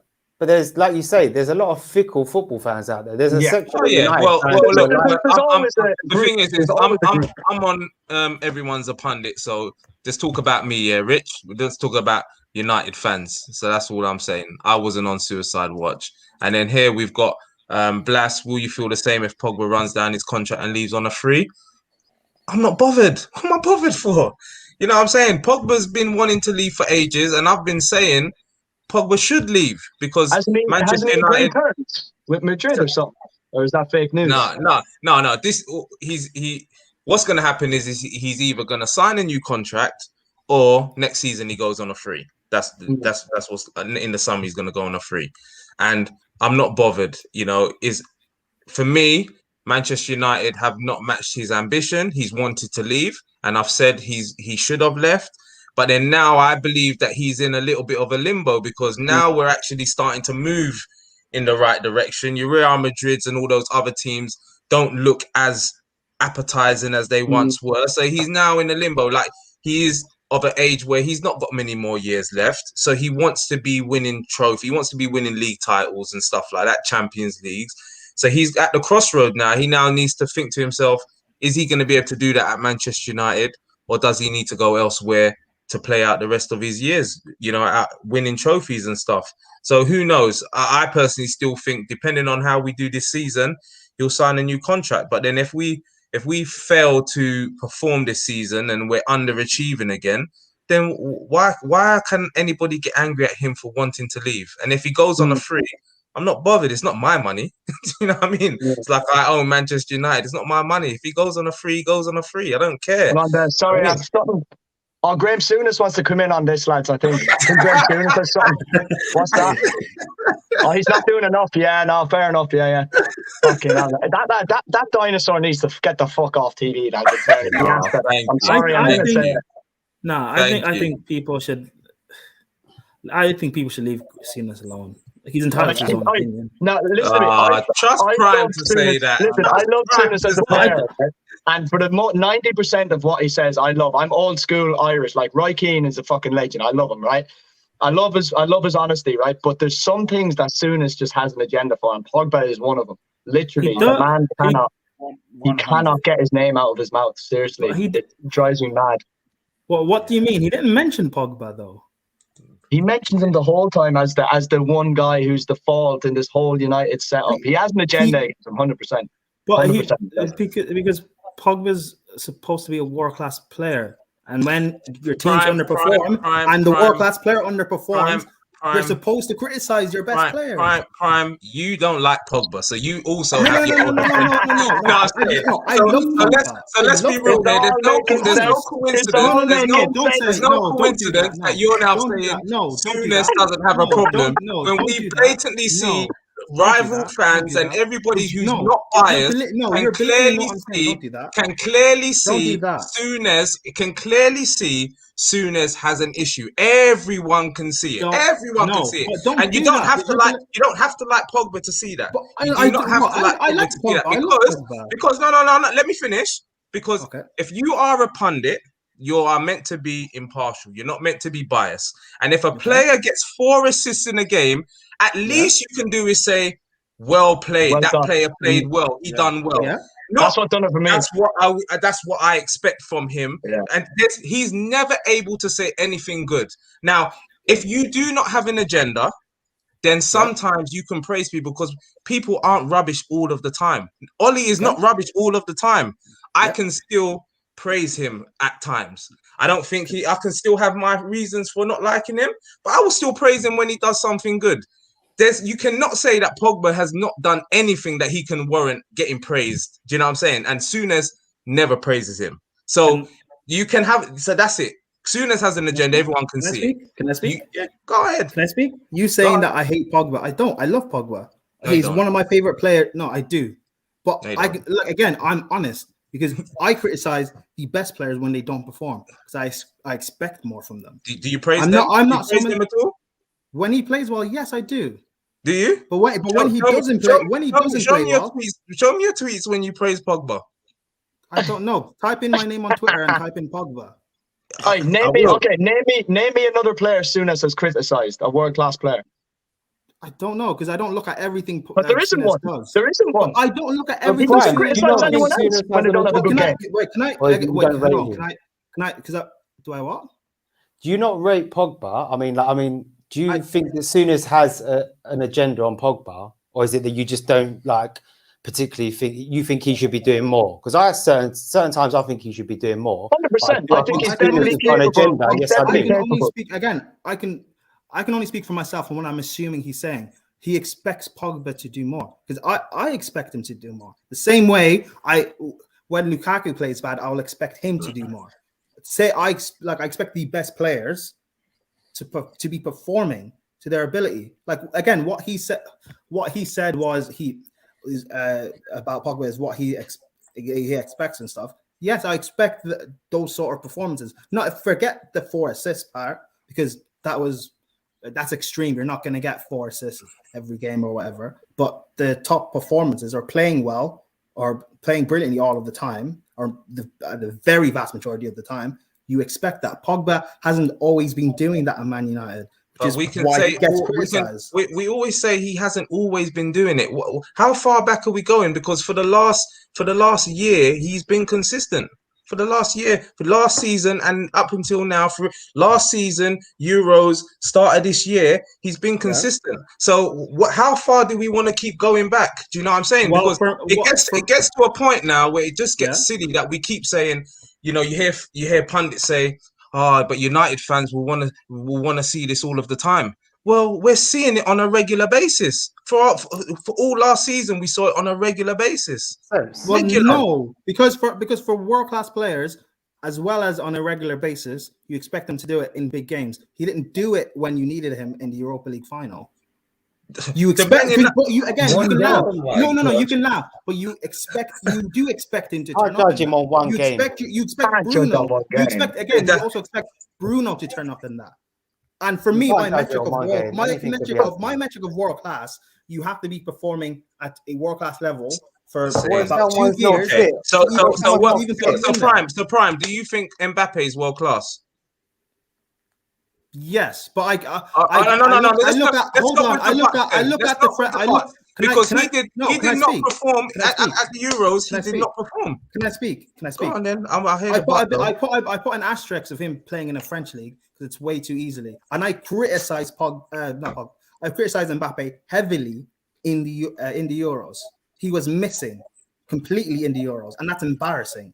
Some of his ability and someone who's supposed to take the mantle of Messi and Ronaldo and be one of the greatest players of all time, potentially. It's embarrassing that he was missing in the Euros. But you think he's world class, though? Yeah, I do think, but it's embarrassing. And the way he was in the Euros, if he continues that sort of bad form for the next year, the next 2 years, he will no longer be world class. So you're saying that every world class player performs in every big game? Supposed to perform in big games, yes. Every world-class player performs in every big game. You're supposed to perform in big games. You're supposed to perform in big games, yes. And when it is because when you don't perform in big games, it's fair that you do get criticized for it, right? Yeah, the thing with football is what people don't realize is it's a team game. Football is a team. Football is a team game. Football is also about tactics. We talk about managers. If it wasn't that clean cut, then we wouldn't be talking about managers and criticizing managers. You know, Tuchel comes in, everyone's praising Tuchel. Or was it just about the world class players that he has? Do you know what I'm saying? It's not just that central that you can just say Pogba didn't turn up in the Europa League final. There's many other decisions that happen in that game from the management, from the system, from the way the team played, that you can say why we didn't win that Europa League final. Yeah, I know. I didn't say that. But again, he could have turned up and United still lose. You can still turn up and your team loses because your team around you is bad and no one else turned up. Or maybe you just don't turn up because your team hasn't performed. Just like England. England had many great players in the Euros. Yeah. And then when the final came, as a collective, they all played poorly. I think England played well in the final. No, they didn't. I think they did. It's their first final in how many years?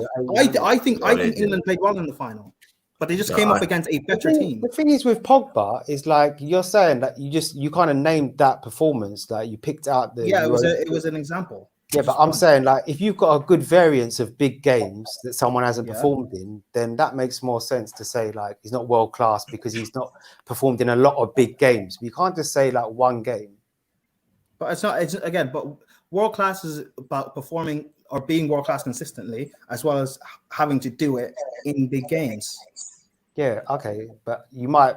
Yeah. It's just one game. So just one thing. The thing is, we say he's not performing what he done in big games. Like man is a World Cup winner and he performed in the World Cup final. How long ago was the World Cup? How long ago was the World Cup? About 4 years ago. 3 years ago. Yeah. 3 years ago. So you can dip out of being world class in 3 years. You can because in my metric it takes two. In my because you can dip out of world class in 3 years. You don't consistently. You can't. It's not just you don't always. So why is he dipped out of being world class? Because I don't think he's not consistent. In my opinion, he doesn't. Well, he doesn't. In my opinion, he's not consistently performing at a world class level at Man United. At Man United, last season he was performing at a world class level for Manchester United, and he performed for his country as well in the Euros because he was one of the best players at the Euros as well. And he's come into this season 2 games in, and he's been performing because he performed today as well. I don't know if you saw he performed today as well. So let's judge a man. Let's judge a man on what he's doing now. Let's judge a man on what he's doing now. And the reality of the situation is Souness, like Dan said, can never get his name out of his mouth, and he can never praise him even when he does well. And that's the reality. And everybody sees it. And I hope Pogba continues this level because I want him to shine. But in terms of this whole Souness thing, Souness didn't mention him the last time. I think again because people love Pogba so much. When people mentioned him the last time because he got 4 assists. But he didn't mention him. He only ever mentions him to say negative things. This is my issue. And this is why I know he has an issue. And you know why he has an issue is because Souness is an old school player. He sees Pogba coming out with his earrings and his blue hair, and he says he's spending more time on his haircuts than he is with the ball. And it's whatever, But the problem for me is that he's criticizing him for the football. Okay, fair enough, but there's a lot more to it than just the football. He doesn't like him. He just doesn't like him. His character, his style, his way of going and presenting himself off the pitch as well.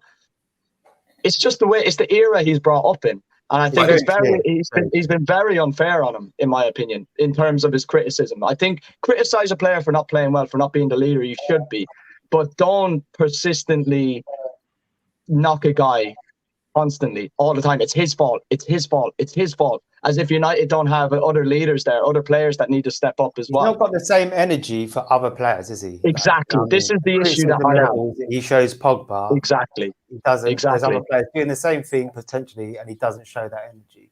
Exactly. Okay, well, I don't. Well, what I don't keep an eye on everything Souness says. So, how does he speak about other players? He doesn't. He doesn't speak like that about other players at all. No, I mean, no. I mean, in general, how does he speak about other players? Oh, the homegrown players, he loves them. He loves them. He's very biased. No, not homegrown. I mean, other because the only pundits I listen to, Carragher, Neville, Ian Wright, and Alex. But Scott. wait a minute, you can't. So, this is what I'm saying, Prime. This is what I'm saying. You can't in the beginning. You can't in the beginning say Souness is right in his opinion, and then later on say, I don't even listen to him. No, I said he's entitled to his opinion, and I also named you the pundits I listen to with regularity. No, but how does he speak about what other players? Dan made a comment that Souness is biased, basically. You interjected. You interjected to say that he's entitled to his opinion, basically dismissing the fact that he is biased and he has a problem with Pogba. And then now you're saying, well, I don't actually listen to him. I only listen to Carragher, Neville. I said I listen to him with regularity. I don't listen to him with regularity, which is why I asked you, how does he speak about other players? Is it me again? Am I gone? Is it no, me? you're good. You're good. Yeah. Hello? Yeah, maybe we're trying that one. Oh, no, I just said I don't listen to him with regularity, which is why I asked, how does he speak about other players? The opponents I mentioned, I listen to them with regularity. I know how they speak about with every player. He doesn't have the same vim. He doesn't have the same vim for other players as he does for Pogba. That's what everyone's noticed. But that's not even my problem. That's not even my problem. My problem is that when he does something good, he's not the other way. He doesn't show the same energy. That shows me that he actually wants him to do bad. He has an issue with this person. If I am a manager, let's say I'm a manager, right? And you're my striker, and I don't want you to score because I don't want to play you, but you keep scoring, so I have to keep playing you. But I don't want to give you any credit, ever. That's how that is. I'll never think about you as the main man. And this is when we're talking about agendas, because Manchester United fans will also say, people have agendas on Ollie, and I do see it. Do you know what I'm saying? But they can never say that about me, because my thoughts on Ollie is that he's not the man to get us to where we need to be. He's not the man to get us to where Liverpool were a couple seasons ago, to where Man City were. But when he does well, I will give him his praise. Now, if I had an agenda against him, exactly what you're saying, I'll be exactly the same. When he does well, there are some people out there, when he does well, it's, it's this, that, it's that, making excuses and then attacking him when it goes bad. Do you know what I'm saying? You have to be consistent on all fronts. Now, with the Pogba thing is people aren't consistent because they don't want to see when he does well. You're seeing people in the comments here quite baffled by the fact of me saying that he was consistent last year. Yeah. Now, there are a lot of United fans that recognize that. And it was when he got injured, when we were top of the league, when we fell off. So there's no coincidence. If Bruno Fernandes was our guy, he was still playing, we would have stayed top. It was when Pogba got injured. Pogba was very influential in us getting top last season. He was playing brilliantly. He was digging us out of holes. Fulham, I think it was not who was it? Burnley as well. He was digging us out of holes regular basis. West Ham. Do you know what I'm saying? But people, you know what the issue is with that. Is that football has become statistically based now, and people look at stats when they don't actually look at the influence players can have on teams. Everything is statistic based now, and statistics show a very, very small portion of what a player has done for a club, in my opinion. A player could be way more than just statistics. Pogba, I think, scored 6 goals in the league last year, which is, for him, you're saying is not good enough. However, like you said, he was highly influential in being a more defensive last year. I remember him breaking up play an awful lot last year, playing a deeper role. That doesn't This is what I tell was you gonna that on the say. statistics. Can I say something to do with that? Because I think I agree with Sems. Last year, I think he was very consistent. He had a good season, and yeah, United dropped off. I think like a lot of things I used to hear with Pogba prior to last season was like, he's played in the pivot, like he's better, more utilised further up, that sort of thing. And I'm just interested in knowing what Sems thinks, because I thought he actually, even though he played on the left, I think he plays well there. And even when he was like what Dan's saying, I feel like he has that in his locker to almost have the discipline to play that pivot. Probably is better in a further position, but even when he played in the pivot last season, I thought he played well. So my point is like, I don't know whether he was. Well, I'll answer that, because we saw it even today.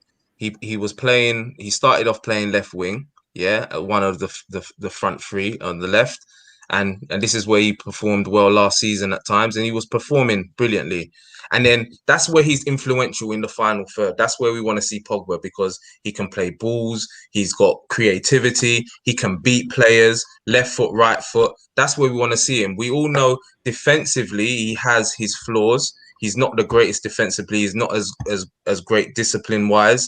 So we want to utilize players, and I always say this: utilize their strengths, and his strengths are further forward. And even today, what happened was Jesse Lingard came on. He comes on the left, Pogba comes into midfield, and straight away, not to say that he made any mistakes or anything, straight away he loses his influence on the game, because he's playing too further back, and this is what you see with this is what you see with a lot of fans. Play well still in the pivot almost, because obviously he wasn't really showing. He didn't play well prior to last season that well in the pivot, but I think last season, even when he was utilised there, he still played well. There wasn't really many mistakes and stuff. I don't know. It's not about the mistakes, though. It's about who you're playing against. It's who you play against.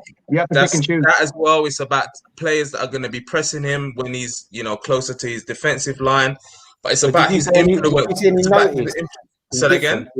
Did you notice any difference in like his performance when he played in the pivot last season? Yeah. Because previous seasons. The thing is, there's only so much that you're really able to do in the pivot. You're two central midfielders that you're there to protect the defense essentially, and then we've got three attacking forwards and Bruno Fernandes. Bruno Fernandes is roaming around, and then we've got our fullbacks. It's not for our defend the two in the pivot to be attacking wise, and this is what I'm saying. I'm not saying that, bro. I'm not saying that. I'm saying, did you see a difference in how he played in the pivot last season? No, that's you do. You do, because what I'm saying is what do you want to see performance wise from him? Like what constitutes as a good performance from Paul Pogba when he's playing in the double pivot? Because when you don't see that he's got an assist or a goal, automatically it's Pogba didn't turn up. He's a world-class player. Wrong. What's he done in this game? You know what I'm saying? Who says he needs an assist or a goal? That's what people are looking for, Prime. That's what people are looking for, because if he's controlling the game, keeping it moving, keeping it popping, then people that we see in the comments now saying that he didn't have a good season. Like, I don't expect a goal. Well, maybe not solely, but goals and assists is not the only thing you look for. Yeah. So what's turning up? What's turning up then? What does turning up look like to you?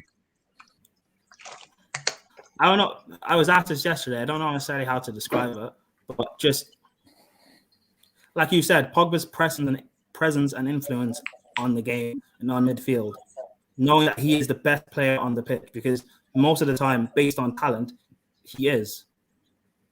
So we're seeing, and as I said, we'll move on from Paul Pogba in a minute. But as we've, if people watch him, and without the tinted glasses, you will see that more often than not, when he's on the field, he is by far one of the best players, and he's been performing that way. I can't say under Jose that he was. But again, when you're playing under Jose and Jose's saying, do not pass the halfway line, what do you really expect? There's so many things that go into it. There was a comment as well that talks about his injury record at United in the last few seasons has been shocking, by the way. It has been shocking. He was before we bought Bruno Fernandes, he was out for more than half the season. Even last season, when we were doing well, he then gets injured and he's out for the majority of the rest of the season. Do you know what I'm saying? That is going to also play a part in your rhythm, in your flow, in how you're going to keep coming. You have to keep coming back from injuries, you know. But yeah, you know. I'm sorry.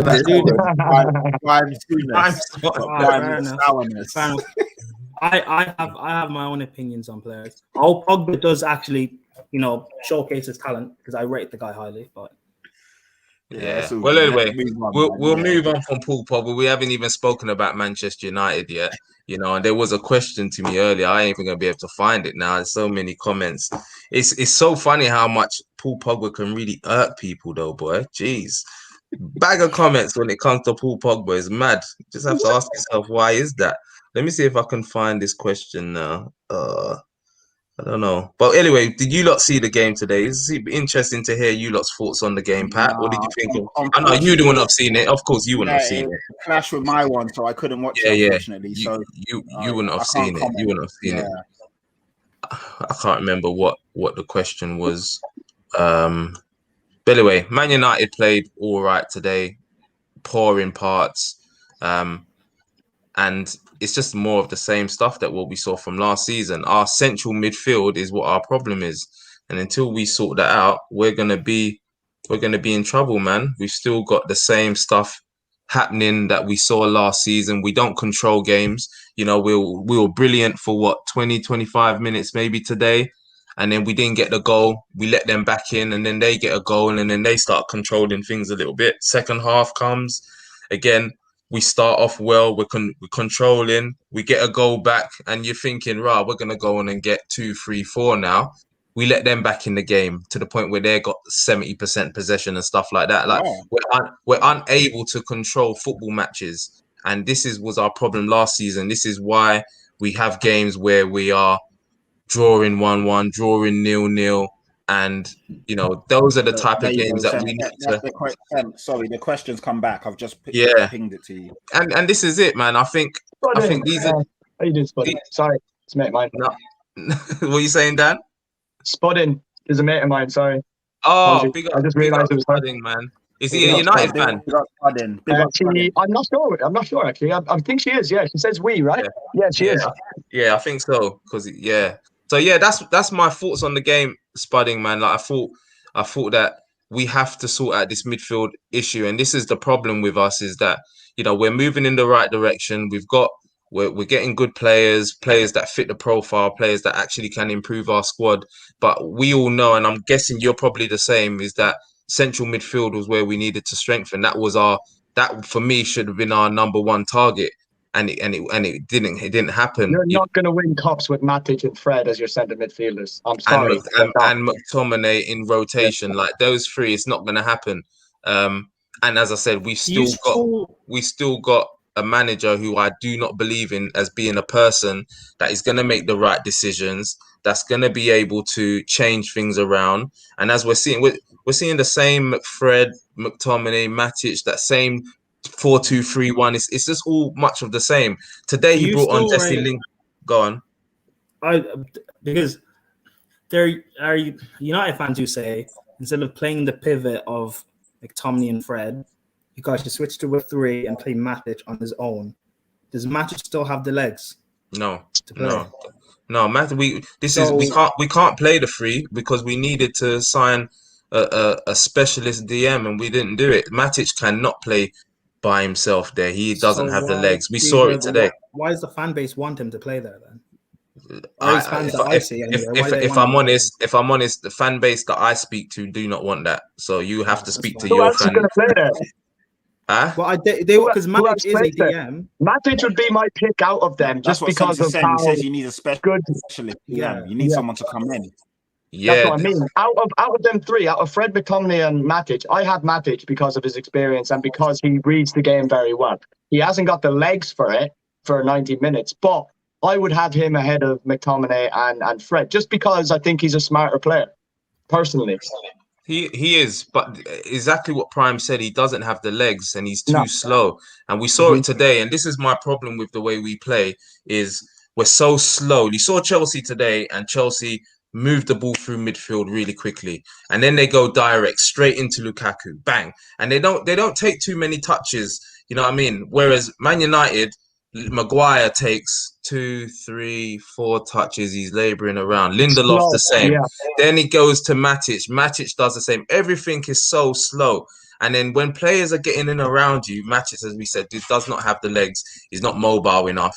And this was a problem. This was a problem for us today, man. We're too slow, and we didn't cause them enough problems. You know, Greenwood is a brilliant player though, and he's progressing well.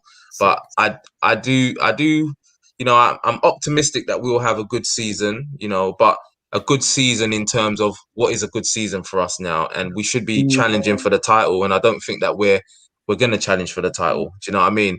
And I'm a realist when it comes to these things. I know where we are, and we are going to struggle with this system of just playing your McFreds, your Scott McTominays. You know, as I said, Lingard came on today. We've got Donny van der Beek that we bought, and we still do not see him. And then I don't understand that. I really don't understand that. We bring on Lingard, move Pogba into midfield, and I saw, you know, Man United analytics, he's brilliant at doing things. And he even said, why did Donny van der Beek not come on in midfield, keep Pogba on? Do you know what I mean? Why are we then taking Pogba out where he was being influential? And then these are the type of things. It's, yeah, I worry for us in that sense. You know, I still think that we will come good, because against the big teams that come against us, will cause you problems.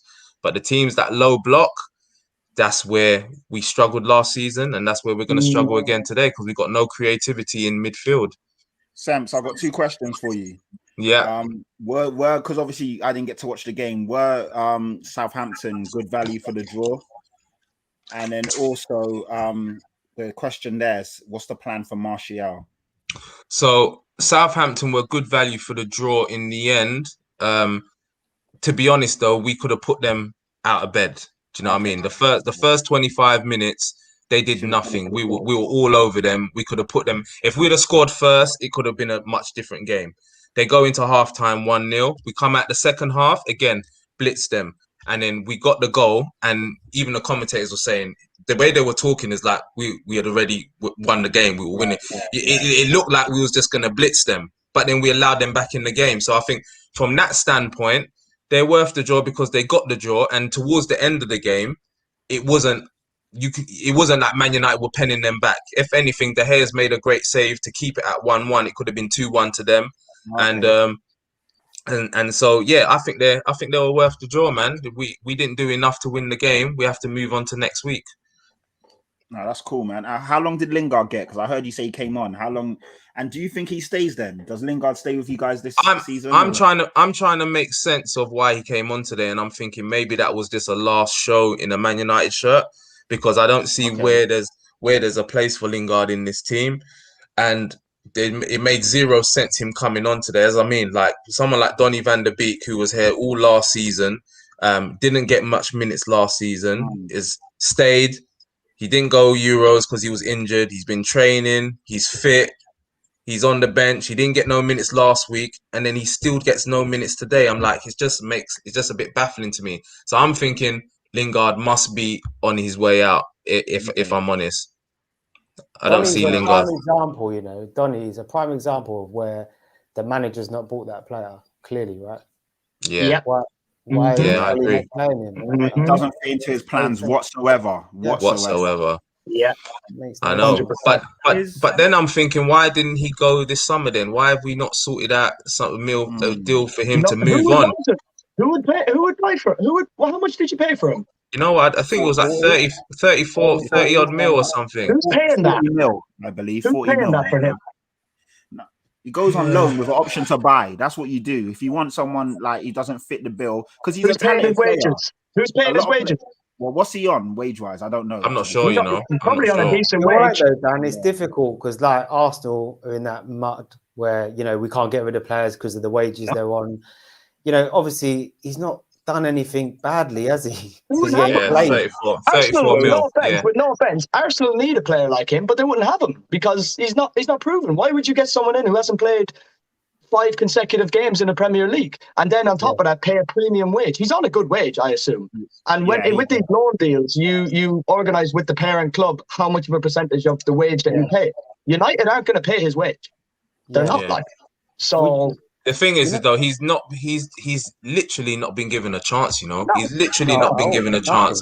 You know, and then he may play one game and he not play well, but I'm like, you've not played for so long, and this is where my thought process is so different to a lot of people. Is yes, he may play this one game now and not play well, but you can't jump on his back. He hardly plays. He's gonna need a run of games. Give him a consistent run of games. Give him more minutes. Let him feed his way in. And the Premier League, as we know, is not easy to adapt to. So when you're actually not being given any chances to adapt, it's very difficult for him, man. In that Spurs thing, in that Spurs thing documentary with Jose, when Danny Rose had that conversation with Jose, he said the exact same thing, where he said, you expect me to come in after 3 months of not playing and be world class. Yeah, and then I play bad, and straight away I'm out of the team. When people are playing shit every week, and it's crazy, and it's so true. How can you expect it? Maybe it's like, because we know what the Prem is, and it can take coming in. It could take you about a year to adapt. Maybe again, and I know it's drastic, him barely not playing, but maybe it's just an adaptation period. Yeah, no, and you know what? I was hoping that. But with 2 games in now, he's still getting no minutes. Yeah, still getting no minutes. You remember it's only 2 games into the season. Can you remember Havertz? Yeah, when he was playing under Lampard, it's almost like obviously they've paid 70 million for this guy. He was playing dead at the start, but at least he got some games to kind of get into the team, like because he had to go almost through that poor thing to adapt. And now we're seeing the fruition of him. Like he's playing well in it, and obviously towards the end of the season, he started coming into his own. But there are some he hasn't had a chance. But there are some, like for example, the way Klopp does it is actually brilliant. He'll bed players in slowly. It could take them a few months before they get in. He'll drip feed him. He'll drip feed him in. Yeah, like what's his name? Kunate hasn't played yet. I doubt he'll play for another month or 2. And the most important thing is minutes on a football pitch. The most important thing of embedding someone in is minutes on a football pitch. Well, yes, but also it depends on your your development of being bed in. He has to protect them too. You have to protect your big signings. If your big signing comes in and plays 3 games and he's shit, he's straight away they're on his back, and all of a sudden his confidence takes a hit. The players take a hit. He has to drop him. Next thing, there's rumors saying that there's a domino effect to it. They protect their players. I hear that. It's not just FIFA career mode where you're like, okay, I bought Lewandowski. He's going to start every game straight away. Like there are games, Dan, where he's had chances where he could play. Where he could have played Donny last season. There's loads of games where, and this is. I agree. To go and play Donny against Chelsea or Man City and Liverpool, they're not the games, but there's certain games where we're playing at home to Newcastle. You can play Donny van der Beek. Do you know what I mean? and you should you can get the best out of him and get a result. But even in games like that, he won't do it. I agree with Boots. He wasn't all his player. What I would say, there was a question here about Martial. I'll put it up, and it's just gonna lead on to what I'm gonna say about. Following on what Prime said, it's 2 games in. So last season, like Lauren said, you would have thought that we won the league after last season. The way some United fans were carrying on, and I was on a stream, I had to tell the man you man, settle yourselves. It's 1 game, yeah?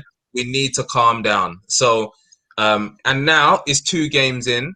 It's only 2 games. I'm not going to get onto players like Maguire because he was poor today. There was a lot of poor performances today. Martial was another one. He didn't get into the game today. I wouldn't say that it was a poor performance, but it wasn't an inspiring performance. He didn't do anything wrong, but he didn't do anything, basically. But it is 2 games in. So I'm not going to get onto anybody. I'm not going to get onto Ollie. He made a lot of mistakes today as well. But I'm just going to say, let's see where we are, as always, when you come to November, December. He's still young, isn't he? He's 24 or something, right? Who? Martial, he's young. About 25, I think. 24, 25. You're right. I know he's had a lot of years, but he's still he's not even hit his peak yet. He's still developing as a player. Years ago, he had a 25. wicked season, didn't 25. he? He looked He wicked. needs Martial When he needs to played as deliver a this. 9. He needs to deliver this season. 2 seasons ago, he was our best player. Last season, he had a massive dip for whatever reason. So I'm not willing to write him off just because he's had a bad season last season. I'm saying do what you need to do now. And if he doesn't deliver this season, then yeah, the writing's on the wall. He's gonna have to move on. It's as simple as that. I don't think the problem is him delivering this season. I think with Martial, there's a pattern he has where he has a good season or a great season, then he massively drops, and then it's good, and then it's bad, and sooner or later, it has to come to a point where he either stays good or he'll stay bad. So even if he hits 16, 17 goals this season, there's still going to be the worry next season that he underperforms. So something has to give, and it's either you stick with him and see which one of it happens, or you sell him now, or I guess next summer, and you go out and get a striker. Yeah, and you know what? I wouldn't even get onto you for that comment. I totally get it, and I agree to a certain degree. I think one thing I realized about Martial last season is that I worry about his temperament and his mental to play for Manchester United. It's not something that it's not something. Yeah, it's not something that I questioned before, but last season I was thinking, I'm not sure whether you have the mentality to play for Manchester United. I do believe that there are reasons when you look into the detail as to why he's had poor seasons in the past. So I am willing to give him this season to see what's what, because I think if he can deliver this season and we continue building on the way we're building, he will continue to have good seasons. That's what I believe. But then if he isn't able to deliver this season, then we have to say enough is enough and we have to move on from him. Do you know what I mean? Because we have got players like Greenwood. We will probably sign a striker next year as well once Cavani leaves. So yeah, he needs to really stake a claim to be there this season and really show what he's about. He didn't have an opportunity to do that today because, like where you see Lukaku gets balls played into him, Martial is very good at holding up the ball, by the way. His first touch and control.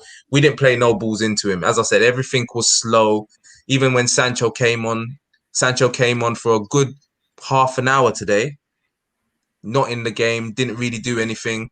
So there's a lot still tweaking that needs to go on in this Manchester United team, and we'll see where we are, come November, December. And maybe that's why he keeps Lingard, because if Sancho still has to bed in, because, even though he may be from England, but a new league, because he hasn't played in the Prem before, and Martial, he's not on form or anything, so Greenwood maybe still has to play out wide or whatever. Maybe keeping Lingard in the team as another option, another body. And I think Lingard's a great squad player to have. Yeah, so there's nothing wrong with doing that. Not for Man United, for whatever reason it is. Not for Man United. Just doesn't seem to be it. There's nothing wrong. You're saying not for Man United, but I'm saying not for Man United 10 years ago, but right now, absolutely.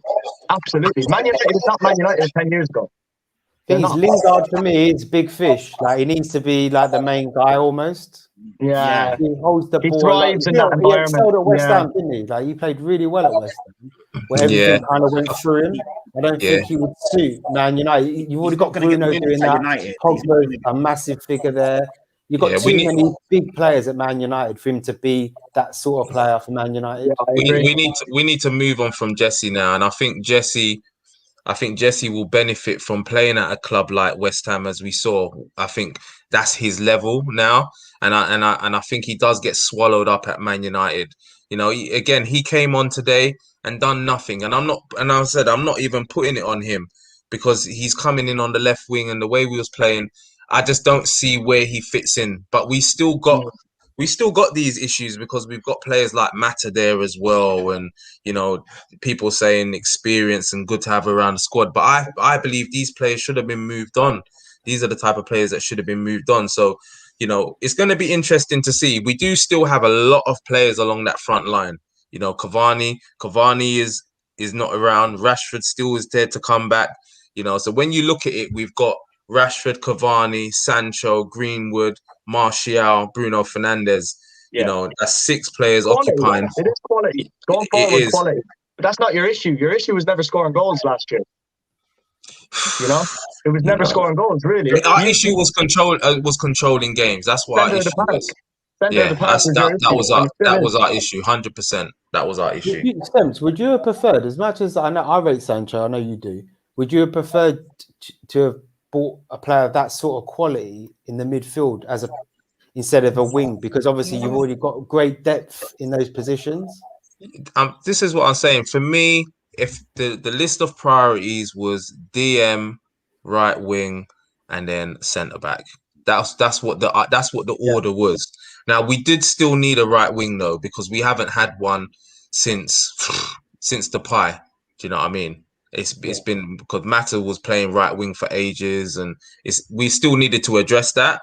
But that's what we should have done. We should have addressed the central midfield as our main priority, because games are won in midfield. We all know that. This is why Liverpool done so well. Your midfield isn't the greatest midfield. You're not getting goals and stuff, but it was functional. It worked. Yeah. Do you know what I'm saying? You can control games from there. Your Hendersons, your Fabinhos, and whoever else played alongside them too. It worked. For us, McFred is a problem for United fans, and quite universal. And then you throw Matic in the mix, and it doesn't fill you with any confidence. And then you put Pogba in there. If you do put Pogba in there, defensively, you lose that impetus as well, because he isn't, as what some people say, he's not the most mobile. Players can spin around him and stuff. Do you know what I mean? So that's not his position there either. So we needed to address it, and we didn't. And this is why we're not going to be title challengers. This is why, because we've also got a manager that is below par. So I reckon we will. Centre mid. Who would be your target? You know what, manager wise? No, centre mid. You know what? Very little of them. There isn't many. So you got United fans that are either really Ndidi or Declan Rice or Ruben Neves. Tielemans would have been brilliant if we'd have got him a few seasons ago. I feel we need that type of player, actually, a Tielemans, someone that can come in, control the ball, keep it moving, more mobile. It would have been good. I do like Declan Rice as well. I think a Declan Rice would suit our players that are around him, because he would just sit there. He battles. He's a ball player as well.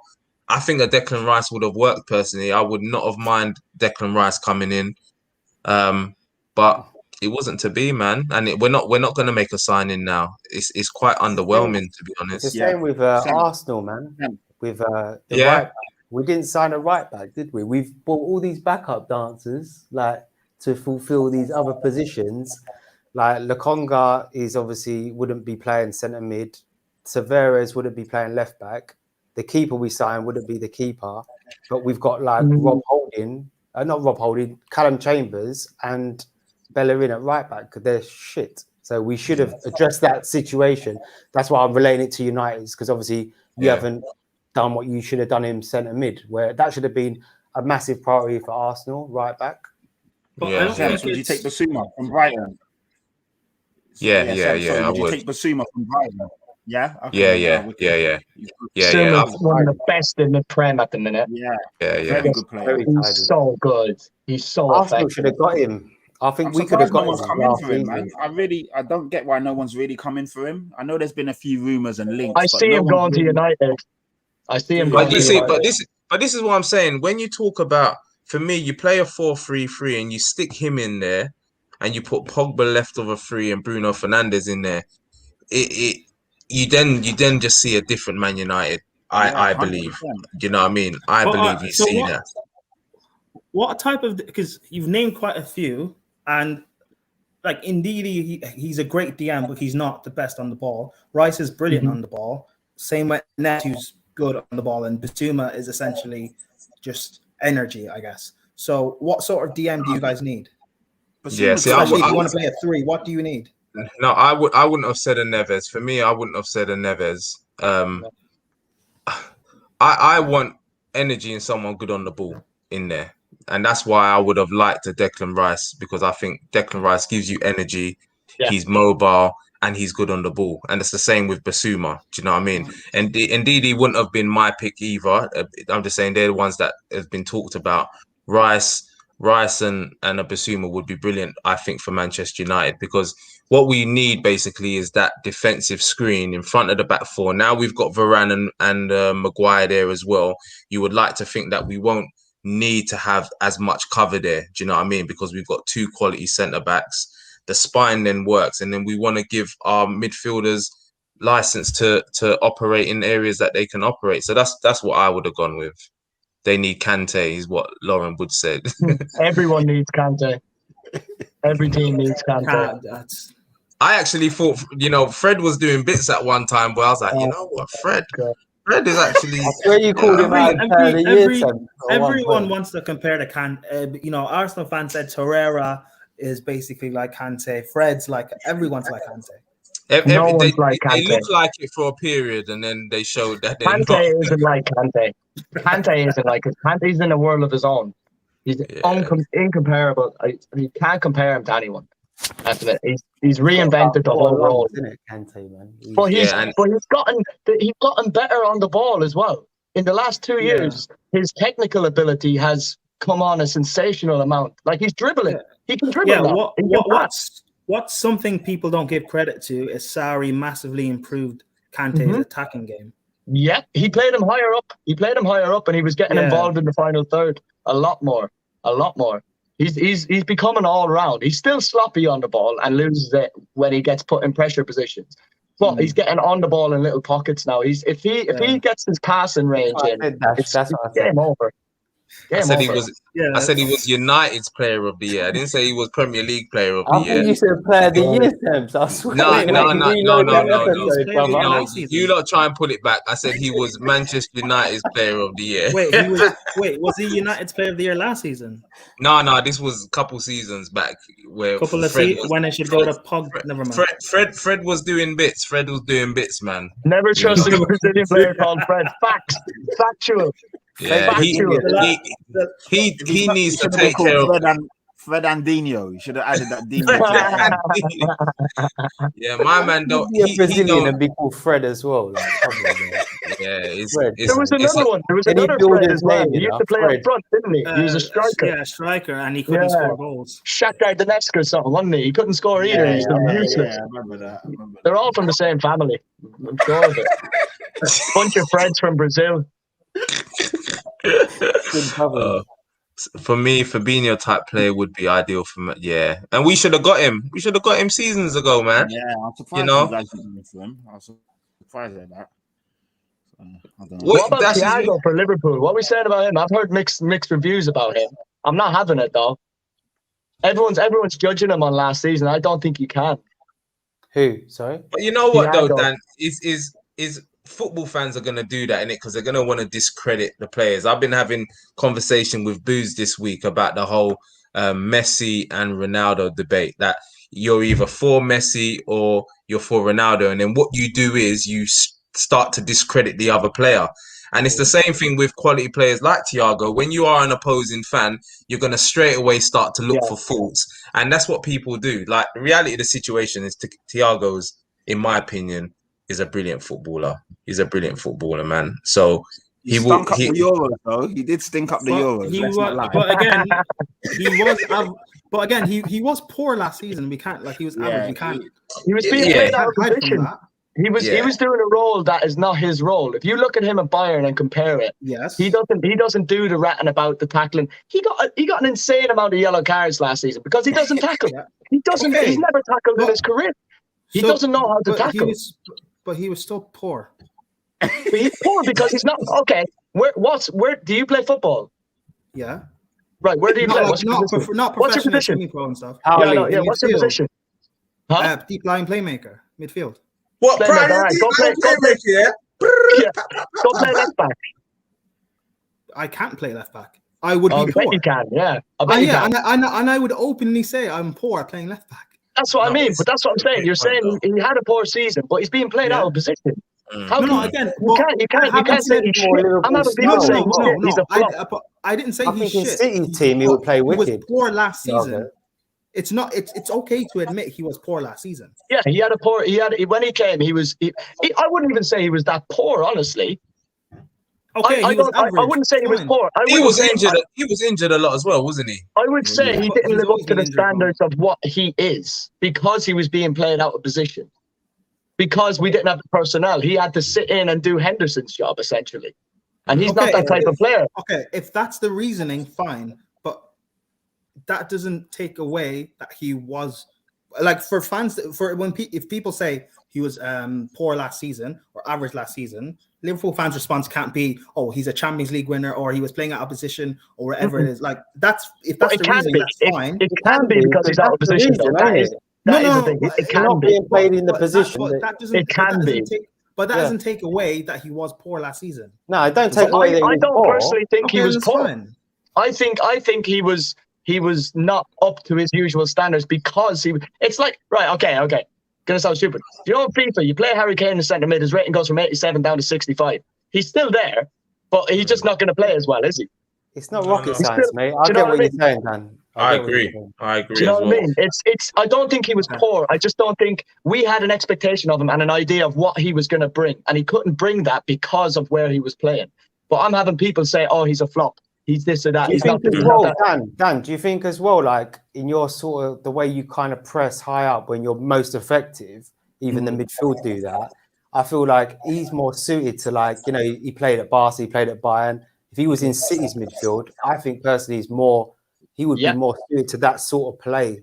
Like the way he gets on the ball. The amount of he needs space. Bayern's built the team around him. He was the conductor. He was the regista, where he would drop deep, get the ball, and he'd hit diags, he'd get it going. And Liverpool, that's what he was brought in to do. But we couldn't play him then.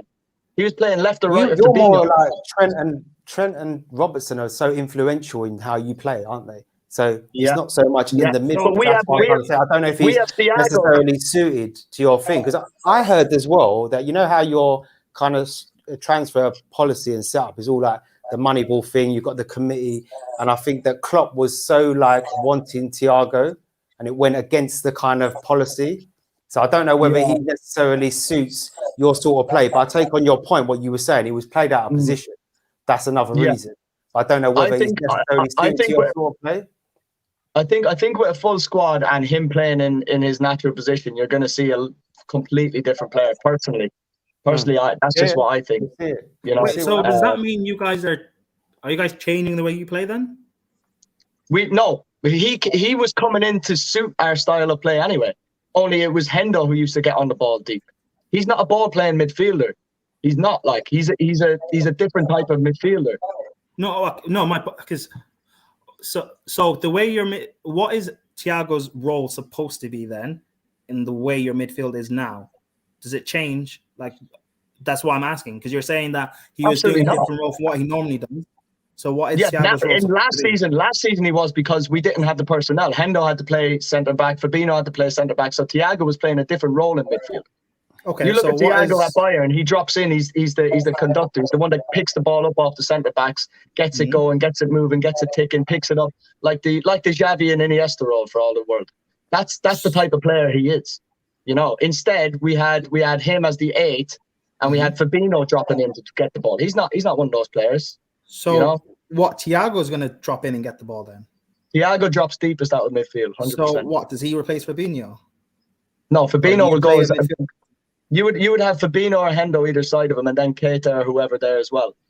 But the thing is, Fabinho is a DM, a deep sitting DM, right? Yeah. But he's not a conductor. He's not one of these players that's going to drop deep, get the ball, and spray it. So obviously, Thiago drops in when we have the ball.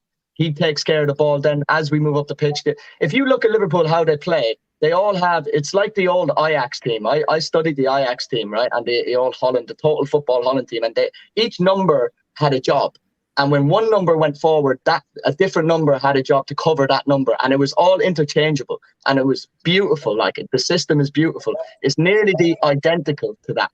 They all have certain jobs with certain people who go forward. When Alan used to drop in for this player, you drop in for this player, and it's so interchangeable.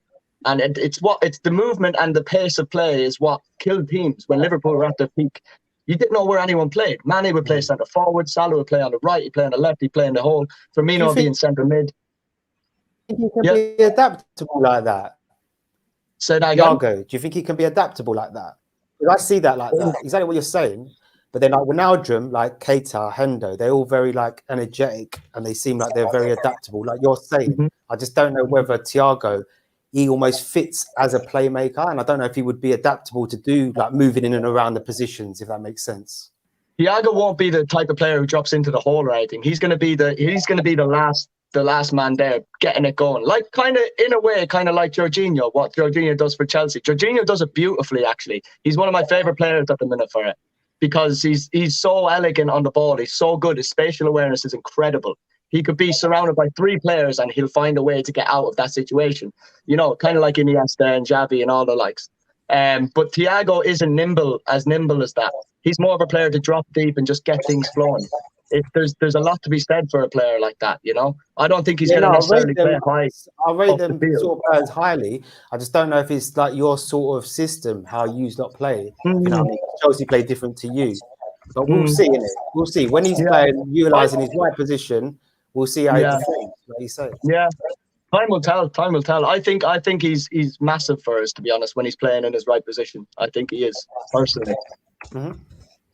Boys, we're going to have to shoot off now. It's been an amazing podcast. I have to thank you all for your input. I'm just going to answer this question very quickly. I'm 50-50 on the Bruno Fernandes foul spudding because I agree with what Roy Keane said that he should have got his body across. I felt that this was what the issue with a few players today. I felt that some of them were a bit too relaxed in their play. There wasn't enough intensity. I'm not sure if the win last week got the better of them and they came in a bit too relaxed and complacent.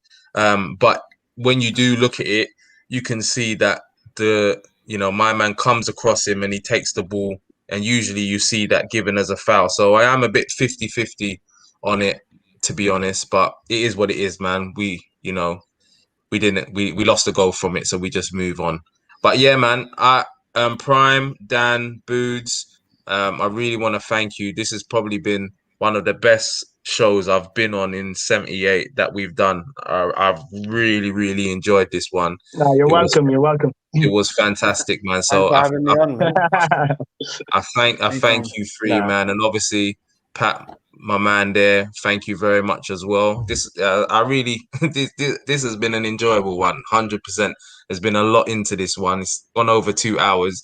Usually, if it's approaching the 2 hour mark, I'm like, this has gone on a long time. But this was a really good one, man. Thank you very much for being a part of it. So just sign out, boys, and let the people know, whoever is still watching, let them know where they can find you and what your stuff is. Dan, you go first.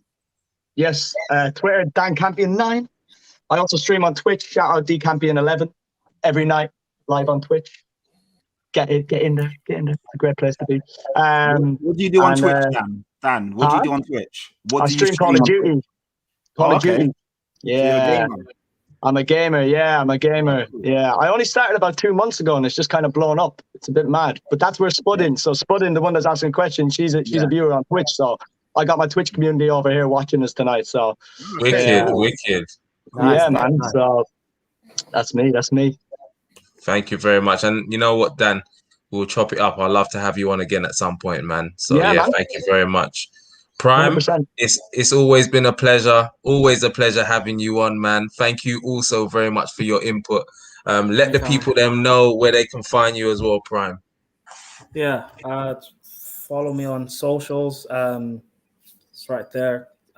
Anything that I'm up to, you can catch me on the Football Terrace. I just did a review of the game on Never a Foul, the Blue Wave. Check that one out. Please subscribe to First XI. We're trying to grow and stuff. So we're on YouTube, we're on Twitter, Instagram, Facebook, even on Twitch now. So just basically follow me on socials, follow me on Twitter, and anything I'm doing, you guys will know when I tweet it out and stuff. Prime, can I ask you, are you Irish? Yep. Where are you from? I lived in Dublin and Carlow. I moved to Carlow when I was I'm a Leash man. 10, 11. Leash. I'm right next to. I'm from Leash, right next to you.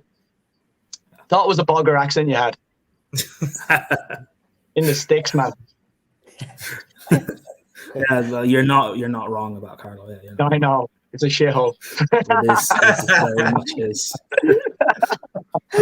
But for once, Prime ain't got much to say, boy. He's had to He's hold it. Look, Back your end, bro. Back your end. I slander Carlo as much as I can. Like it is. I can't say anything. It's a shithole, lads. I'm telling you. I'm not even sorry. Any Carlo boys watching this, I'm not even sorry. I'm not like. Wicked. Boots. Yeah. Sign out, man. Let the people them know where they can find you. Yeah, you can catch me on Insta there on the screen, Boods49. Also, if anyone's on TikTok, I'm on the @Boods, Boods, Bants.